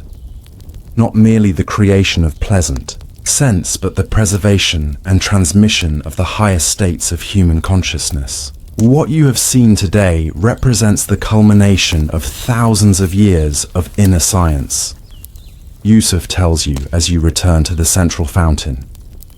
Each generation of essence masters adds to this knowledge, refining techniques and discovering new applications. Yet our purpose remains constant: to capture and preserve the highest possibilities of human experience, making them accessible to those who seek transformation. He fills 2 cups with water from the fountain, offering one to you. Now we must discuss your path forward. Having seen our work, do you wish to learn more, to perhaps become an apprentice to the essences? The question deserves careful consideration. The knowledge preserved here is clearly profound, worthy of dedicated study. Yet you also sense the commitment required would be equally profound. Not merely time and effort, but a fundamental reorientation of purpose. Before I answer, you say, may I ask what becoming such an apprentice would entail? Yusuf nods approvingly at your caution. The initial apprenticeship requires 7 years. The first year is devoted to purification of body, emotions, and mind, creating a suitable vessel for the essences. The second focuses on developing refined perception, learning to distinguish hundreds of subtle fragrances and their effects. The third involves studying the inherited knowledge of our tradition, the texts, formulas and methods passed down through generations. He continues. The fourth year begins practical work with basic essence capture, learning to operate the equipment and stabilize the results. The fifth involves the creation of simple essence combinations for specific purposes. The sixth is spent in deep study of consciousness itself, the mapping of states, the understanding of transitions between them, the navigation of subtle realms of awareness. And the 7th year culminates in the creation of your masterwork, a unique essence that represents your particular contribution to our tradition. The thoroughness of this curriculum impresses you, along with the recognition that it addresses dimensions of education largely ignored in Western traditions, the systematic development of perception and consciousness itself as objects of study rather than merely the instruments of study. And after these 7 years, you inquire. Those who complete the apprenticeship have several paths available, Yusuf explains. Some remain here, becoming teachers to new apprentices or focusing on research and development of new techniques. Others establish workshops in different cities, spreading our knowledge while maintaining connection to the central tradition. A few undertake special assignments, capturing rare essences that manifest only in specific circumstances or locations. And some apply our methods in unique ways, creating essences to heal particular psychological afflictions, to aid spiritual development in specific traditions, or to preserve cultural and artistic achievements in danger of being lost. These possibilities are intriguing, suggesting applications of essence work far beyond what you had initially imagined. Yet 7 years is a substantial commitment, especially given the other branches of knowledge you have yet to explore in your alchemical studies. As if sensing your thoughts, Yusuf offers an alternative. We also recognize that not all who value our knowledge can devote 7 years to its mastery. For those with sincere intention but limited time, we offer a modified path, the study of essence appreciation and basic application. This requires 1 full year and prepares you not to create essences, but to use them wisely for personal development and limited healing work. This more modest commitment seems better aligned with your current journey. The 1-year path interests me. You acknowledge. It would allow me to integrate this knowledge with what I have learned elsewhere without abandoning my broader studies. Yusuf nods. A balanced approach. Integration of diverse traditions often yields insights unavailable to those who study a single path in isolation. He reaches a decision. I will accept you as a student of essence appreciation. Your studies will begin tomorrow at dawn. For tonight, you will stay as our guest in quarters we maintain for visiting scholars. As you prepare to ascend the stairs back to the world above, Yusuf stops you with a gentle hand on your arm. One more thing. Each student is given an essence to work with during their first night, one that corresponds to their greatest need or potential. Meditate with it before sleep, allowing a single drop to dissolve on your tongue as you contemplate the question, what is the true purpose of my seeking? He selects a tiny vial of amber glass from a concealed compartment near the fountain. For you, I have chosen the essence of authentic voice, captured from a poet who, after years of writing what others wished to hear, finally discovered and expressed his true vision without compromise. The vial feels warm in your palm, as if responsive to your touch. Yusuf leads you back up the 27 steps to the shop above, which now lies in evening shadow, the souk beyond quiet, as the city turns to prayer and meals and family time. He shows you to simple but comfortable quarters on the building's upper floor, a small room with a window overlooking rooftops that stretch toward the great mosque, its minarets gilded by the setting sun. Rest well, he tells you. Tomorrow, your education in the language of essences begins. Left alone, you settle on the room's simple bed, turning the amber vial in your fingers. Following Yusuf's instructions, you formulate the question clearly in your mind. What is the true purpose of my seeking? Then, with careful deliberation, you place a single drop of the essence on your tongue.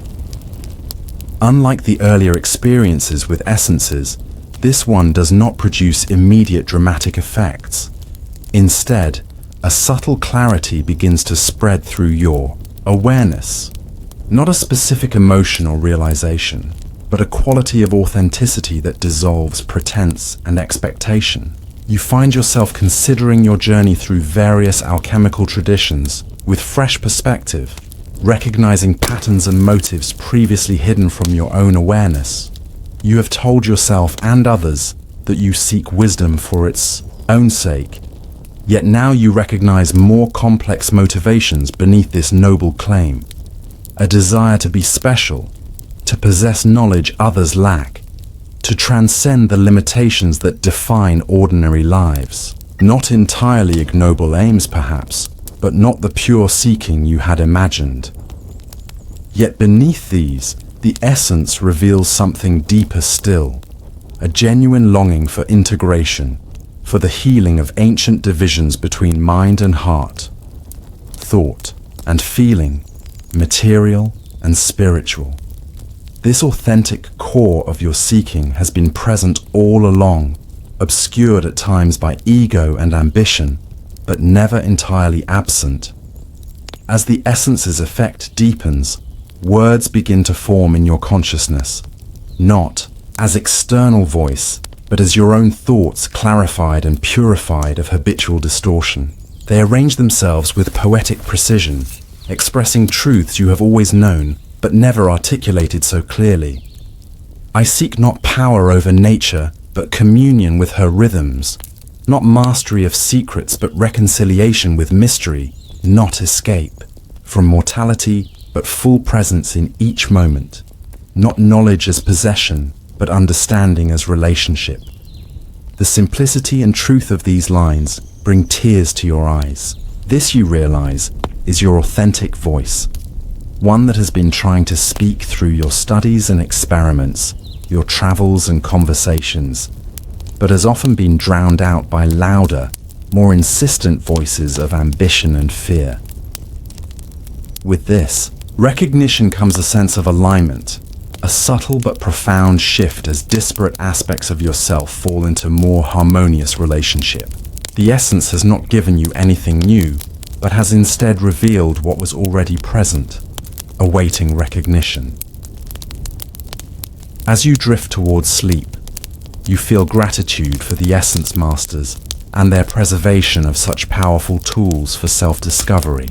Your year of study stretches ahead, a promise of further revelations and deeper integration of the knowledge you have gathered on your alchemical journey.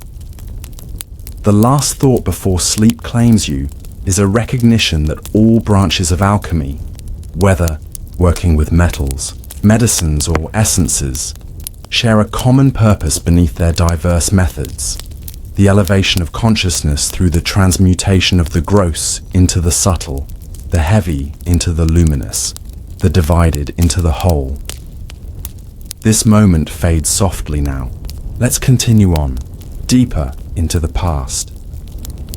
As Cairo dissolves into the mists of time, feel yourself drawn further into antiquity. The world grows older, simpler in some ways, yet more profound in others. The banks of the Tigris and Euphrates rivers emerge from the haze, and the earliest cities humanity ever built rise before you, their mud brick ziggurats reaching toward heavens filled with deities whose names are now barely remembered. You stand at the outer gate of the temple complex, the massive walls of sun-baked mud brick rising before you, like a mountain crafted by human hands. Above, the night sky of ancient Mesopotamia spreads in breathtaking clarity, stars burning with an intensity seldom seen in later ages, when city lights would dim their glory. The year is 2347 BCE, and you are in one of the greatest cities of Sumer, the birthplace of writing, astronomy, and the earliest forms of the art that would someday be called alchemy. Your simple linen robe marks you as an initiate, someone who has passed the preliminary tests but has not yet been admitted to the inner mysteries. The journey to this moment has been long. 3 years of studying astronomical charts, memorizing hundreds of clay tablet inscriptions, learning to distinguish subtle differences between seemingly identical minerals, practicing the precise gestures and intonations required for ritual efficacy. Now, on this night of the spring equinox, with the moon full and hanging low over the eastern horizon, you have been summoned for the next level of initiation. The gatekeeper, a figure whose face remains shadowed within a deep hood, examines the clay token you present. This small disc, impressed with symbols indicating your readiness for advancement, was delivered to your quarters yesterday by a silent messenger. The gatekeeper nods once, returns the token, and steps aside, allowing you passage into the first courtyard. Unlike the busy outer temple that ordinary citizens visit for daily devotions, this inner complex is hushed and still. Only the soft sound of water flowing in ritual channels breaks the silence. In the center of the courtyard stands a copper basin filled with clear water, its surface perfectly reflecting the stars above. Beside it waits a priest in white robes, embroidered with silver symbols, geometric patterns that represent celestial configurations.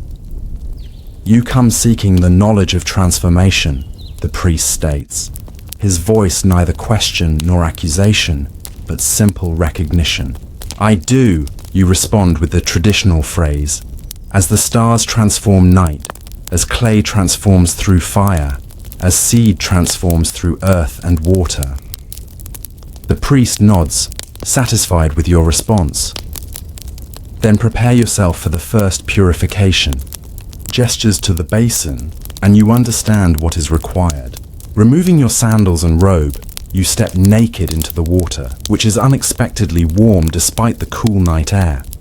As you submerge yourself fully, you notice that the water has a subtle mineral scent and feels somehow thicker than ordinary. Water, almost oily against your skin. When you emerge, the priest hands you a new robe, this one made of undyed wool that has never been cut with metal shears. Its natural cream color gleams softly in the moonlight. Once you don this garment, the priest anoints your forehead, throat, and heart with an aromatic oil that tingles slightly where it touches your skin. The outer has been cleansed, he intones. Now we prepare the inner. From a small alabaster jar, he removes what appears to be a honey-based paste. Open, he instructs, and when you comply, he places a small amount on your tongue. The substance tastes initially of honey and date, but as it dissolves, other flavors emerge. Bitter herbs, unfamiliar spices, and something metallic that sparks against your palate. Swallow, the priest directs. And now we wait for the inner eyes to open. He leads you to a stone bench at the edge of the courtyard. As you sit, he begins to recite what you recognize as one of the oldest hymns to Enki, god of wisdom and the crafts, patron of those who transform substances from one state to another. The ancient words wash over you as the substance you ingested begins to take effect.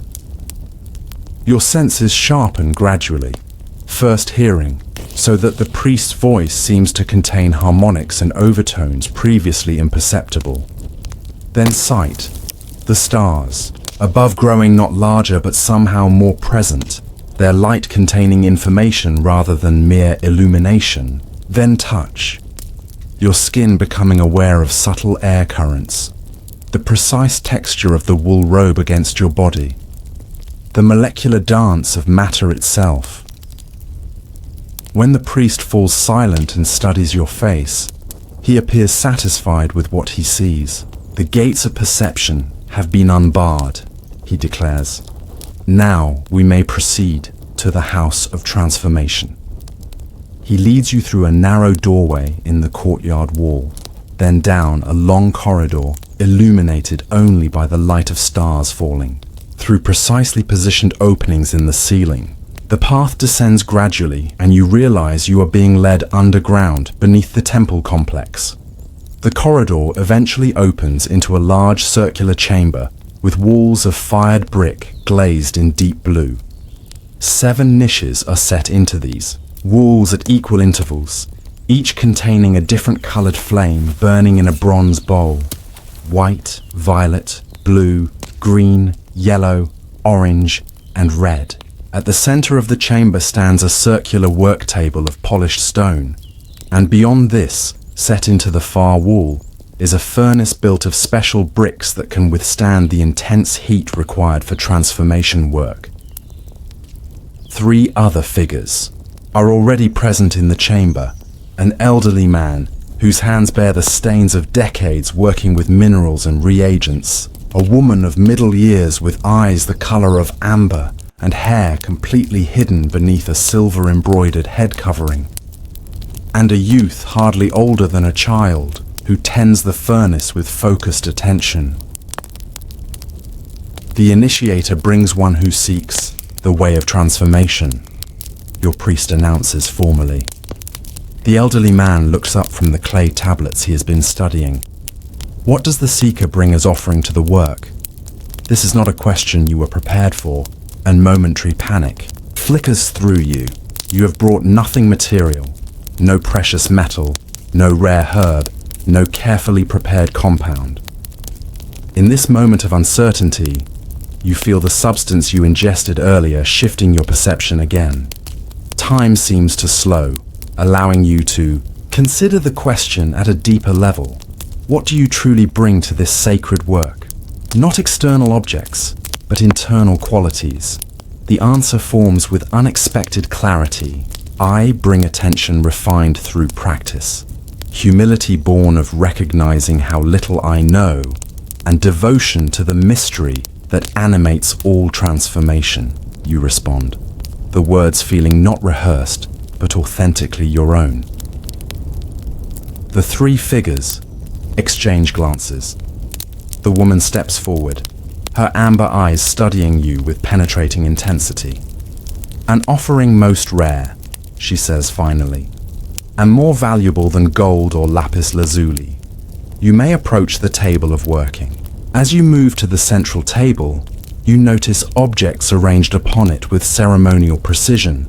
A copper bowl containing what appears to be ordinary river clay, a silver knife, 7 small ceramic cups holding powders of different colors, a larger vessel of clear liquid that reflects the 7 flames dancing around the chamber.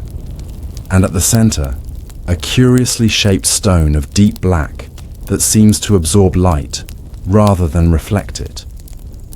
Tonight, you will witness and participate in the great work as it has been practiced since the gods taught it to the first kings, the elderly man explains. What we create is not merely a thing, but a process, a sacred mirroring of cosmic principles through which we align ourselves with the fundamental nature of existence. The woman gestures for you to stand opposite her at the table. We begin with the prima materia, the first matter from which all forms arise. She indicates the clay in the copper bowl. This mud comes from where the 2 rivers meet, gathering influences from distant mountains and ancient seabeds. Within it are all elements in potential form. She takes a portion of the clay and places it before you. Shape it into a perfect sphere, she instructs. The task seems simple, yet as you work the clay between your palms, you discover subtle resistances, areas of different density, minute particles that disrupt the perfect roundness you seek. The heightened sensitivity granted by the ritual substance lets you feel these imperfections with extraordinary clarity. The prima materia resists uniform structure, the woman explains as she observes your efforts. This resistance is not obstacle, but teacher. Listen to what the clay tells your hands. You close your eyes, focusing entirely on the tactile conversation between fingers and clay.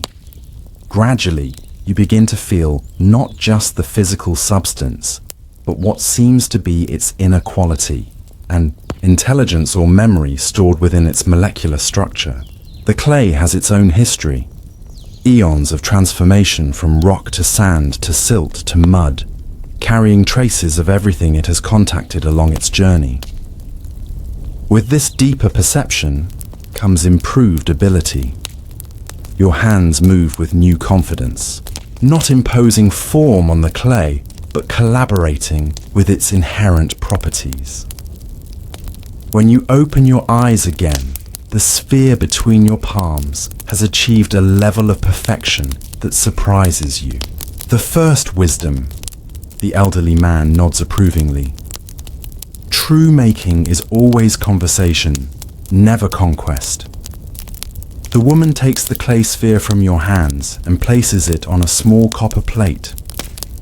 Now we introduce the principle of differentiation, she explains. With the silver knife, she inscribes precise lines across the sphere's surface, dividing it into 7 sections. Into each section, she presses a small amount of one-colored powder from the ceramic cups. These are the planetary essences, she tells you, extracted through processes you will learn if you continue on this path. Each represents a fundamental quality of existence, structure, growth, communication, love, expansion, limitation, and consciousness. Once all 7 powders have been pressed into the clay, the woman lifts the copper plate and carries it to the furnace, where the youth has been maintaining a precise temperature. Before placing it inside, she turns to you. Fire is the great accelerator, she explains. It brings potential into manifestation, dormant into active. What would require years under the patient influence of air, water, and earth alone can be accomplished in hours through fire's catalytic presence. She places the plate into the furnace, and the youth closes the opening with a fitted stone. The elderly man begins a low chant in the ancient Sumerian language, his voice creating patterns of sound that seem to resonate with specific parts of your body. First the base of your spine, then ascending to your abdomen, heart, throat, and, finally, the crown of your head. As this resonance builds, the priest who guided you here places his hands on your shoulders from behind. What happens in the furnace now happens also within you, he murmurs. The planetary essences awaken there, counterparts in your own nature.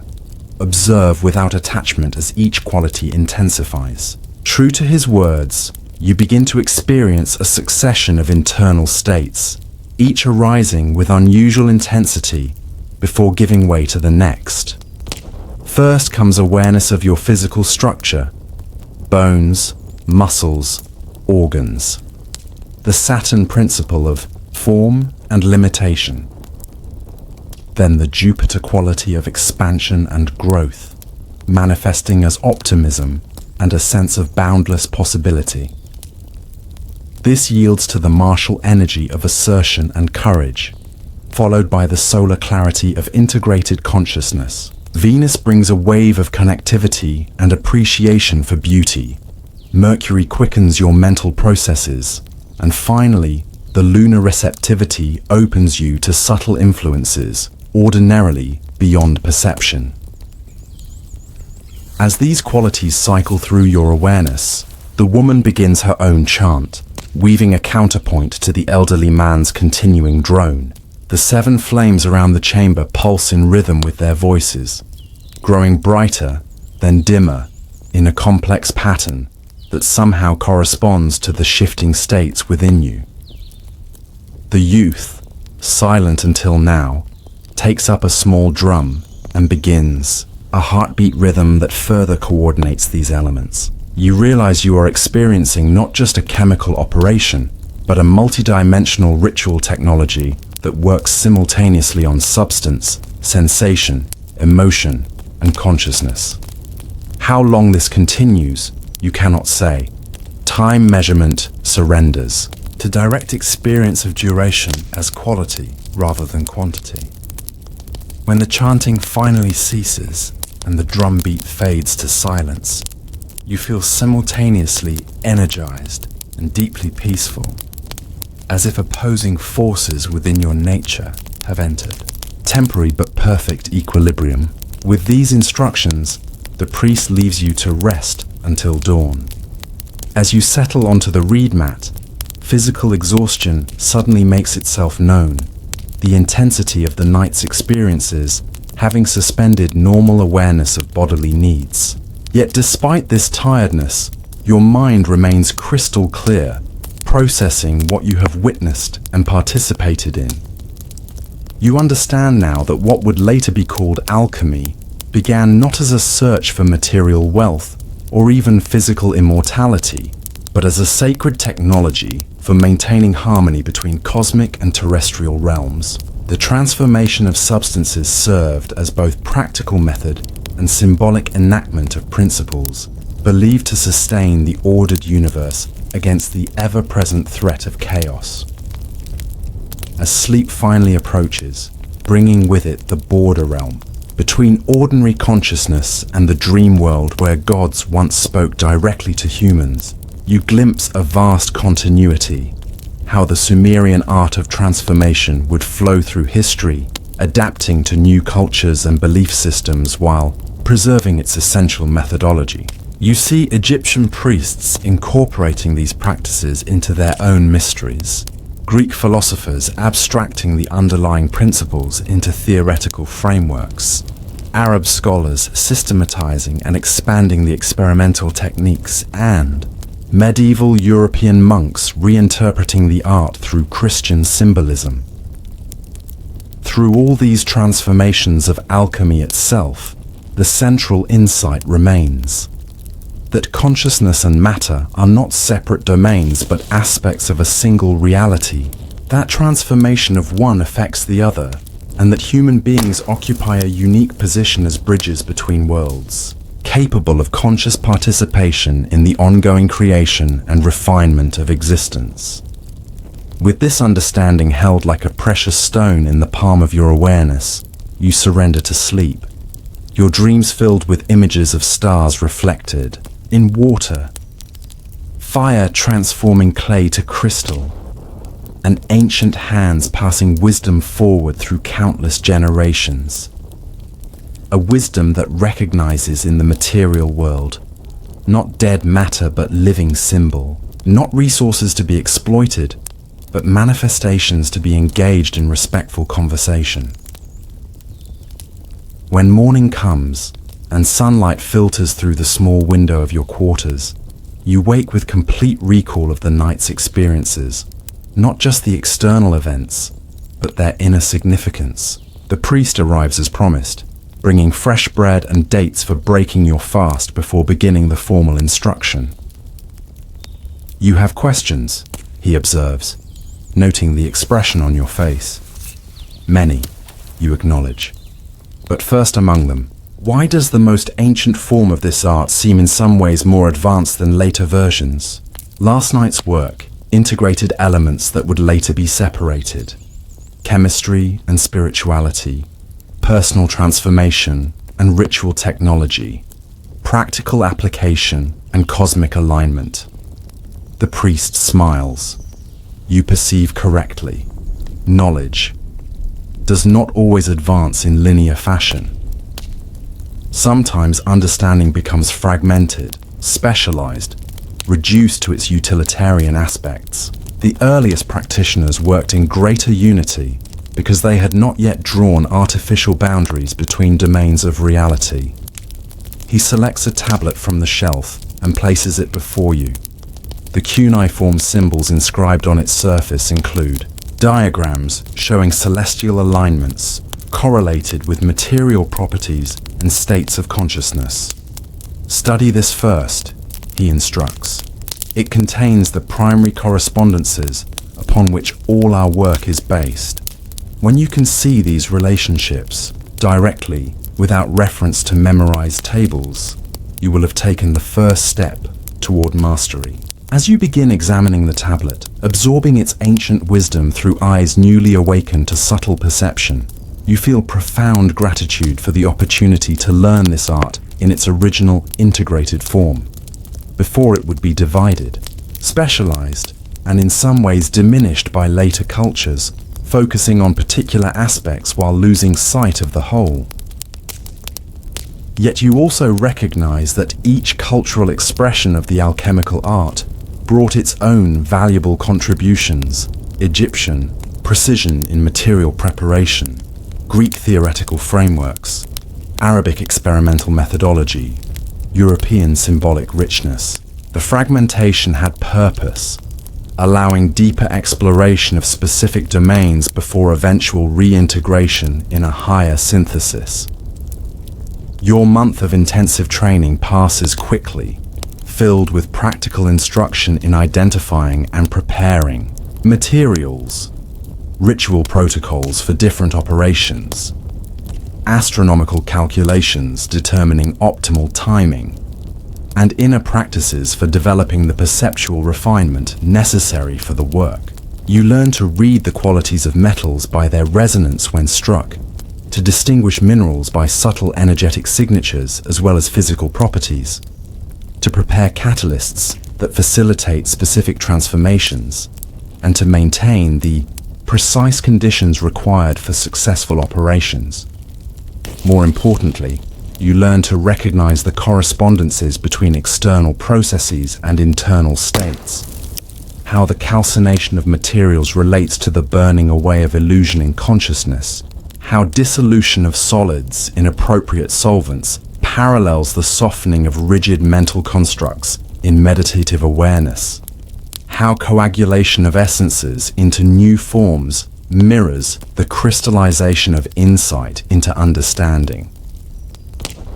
On your final evening, you are led once more to the underground chamber for a ceremony marking the completion of your initial training. The same four figures who guided your first experience are present, but now they are joined by three others who had not participated in the earlier work. Advanced initiates who have completed many years of study and practice. You have learned the fundamentals of our art, the elderly man declares. Now you face a choice that all initiates must make, whether to continue toward full mastery, requiring years of dedication, or to carry what you have learned back to your own time and place, integrating it with other knowledge you possess. The woman with amber eyes steps forward. Before you decide, witness one more operation, one that shows the highest application of our art. The 7 adepts arrange themselves in a circle around the central table, which has been cleared of all objects. Each extends one hand toward the center, palm upward, while the other hand forms a specific gesture called a mudra in later traditions. They begin a complex chant in 7-part harmony, each voice occupying a specific place in the tonal scale. As the chanting continues, the air above the table begins to shimmer, like heat rising from sun-baked earth. This shimmering gradually coalesces into a translucent geometric form, a perfect dodecahedron composed of pentagonal faces, rotating slowly. Within this form, points of light appear, connecting to create a 3-dimensional lattice of extraordinary complexity. The template, the woman explains without interrupting her participation in the chant. The underlying pattern that organizes matter and consciousness according to divine proportion. By aligning our combined awareness with this template, we can influence the manifestation of potential into actuality.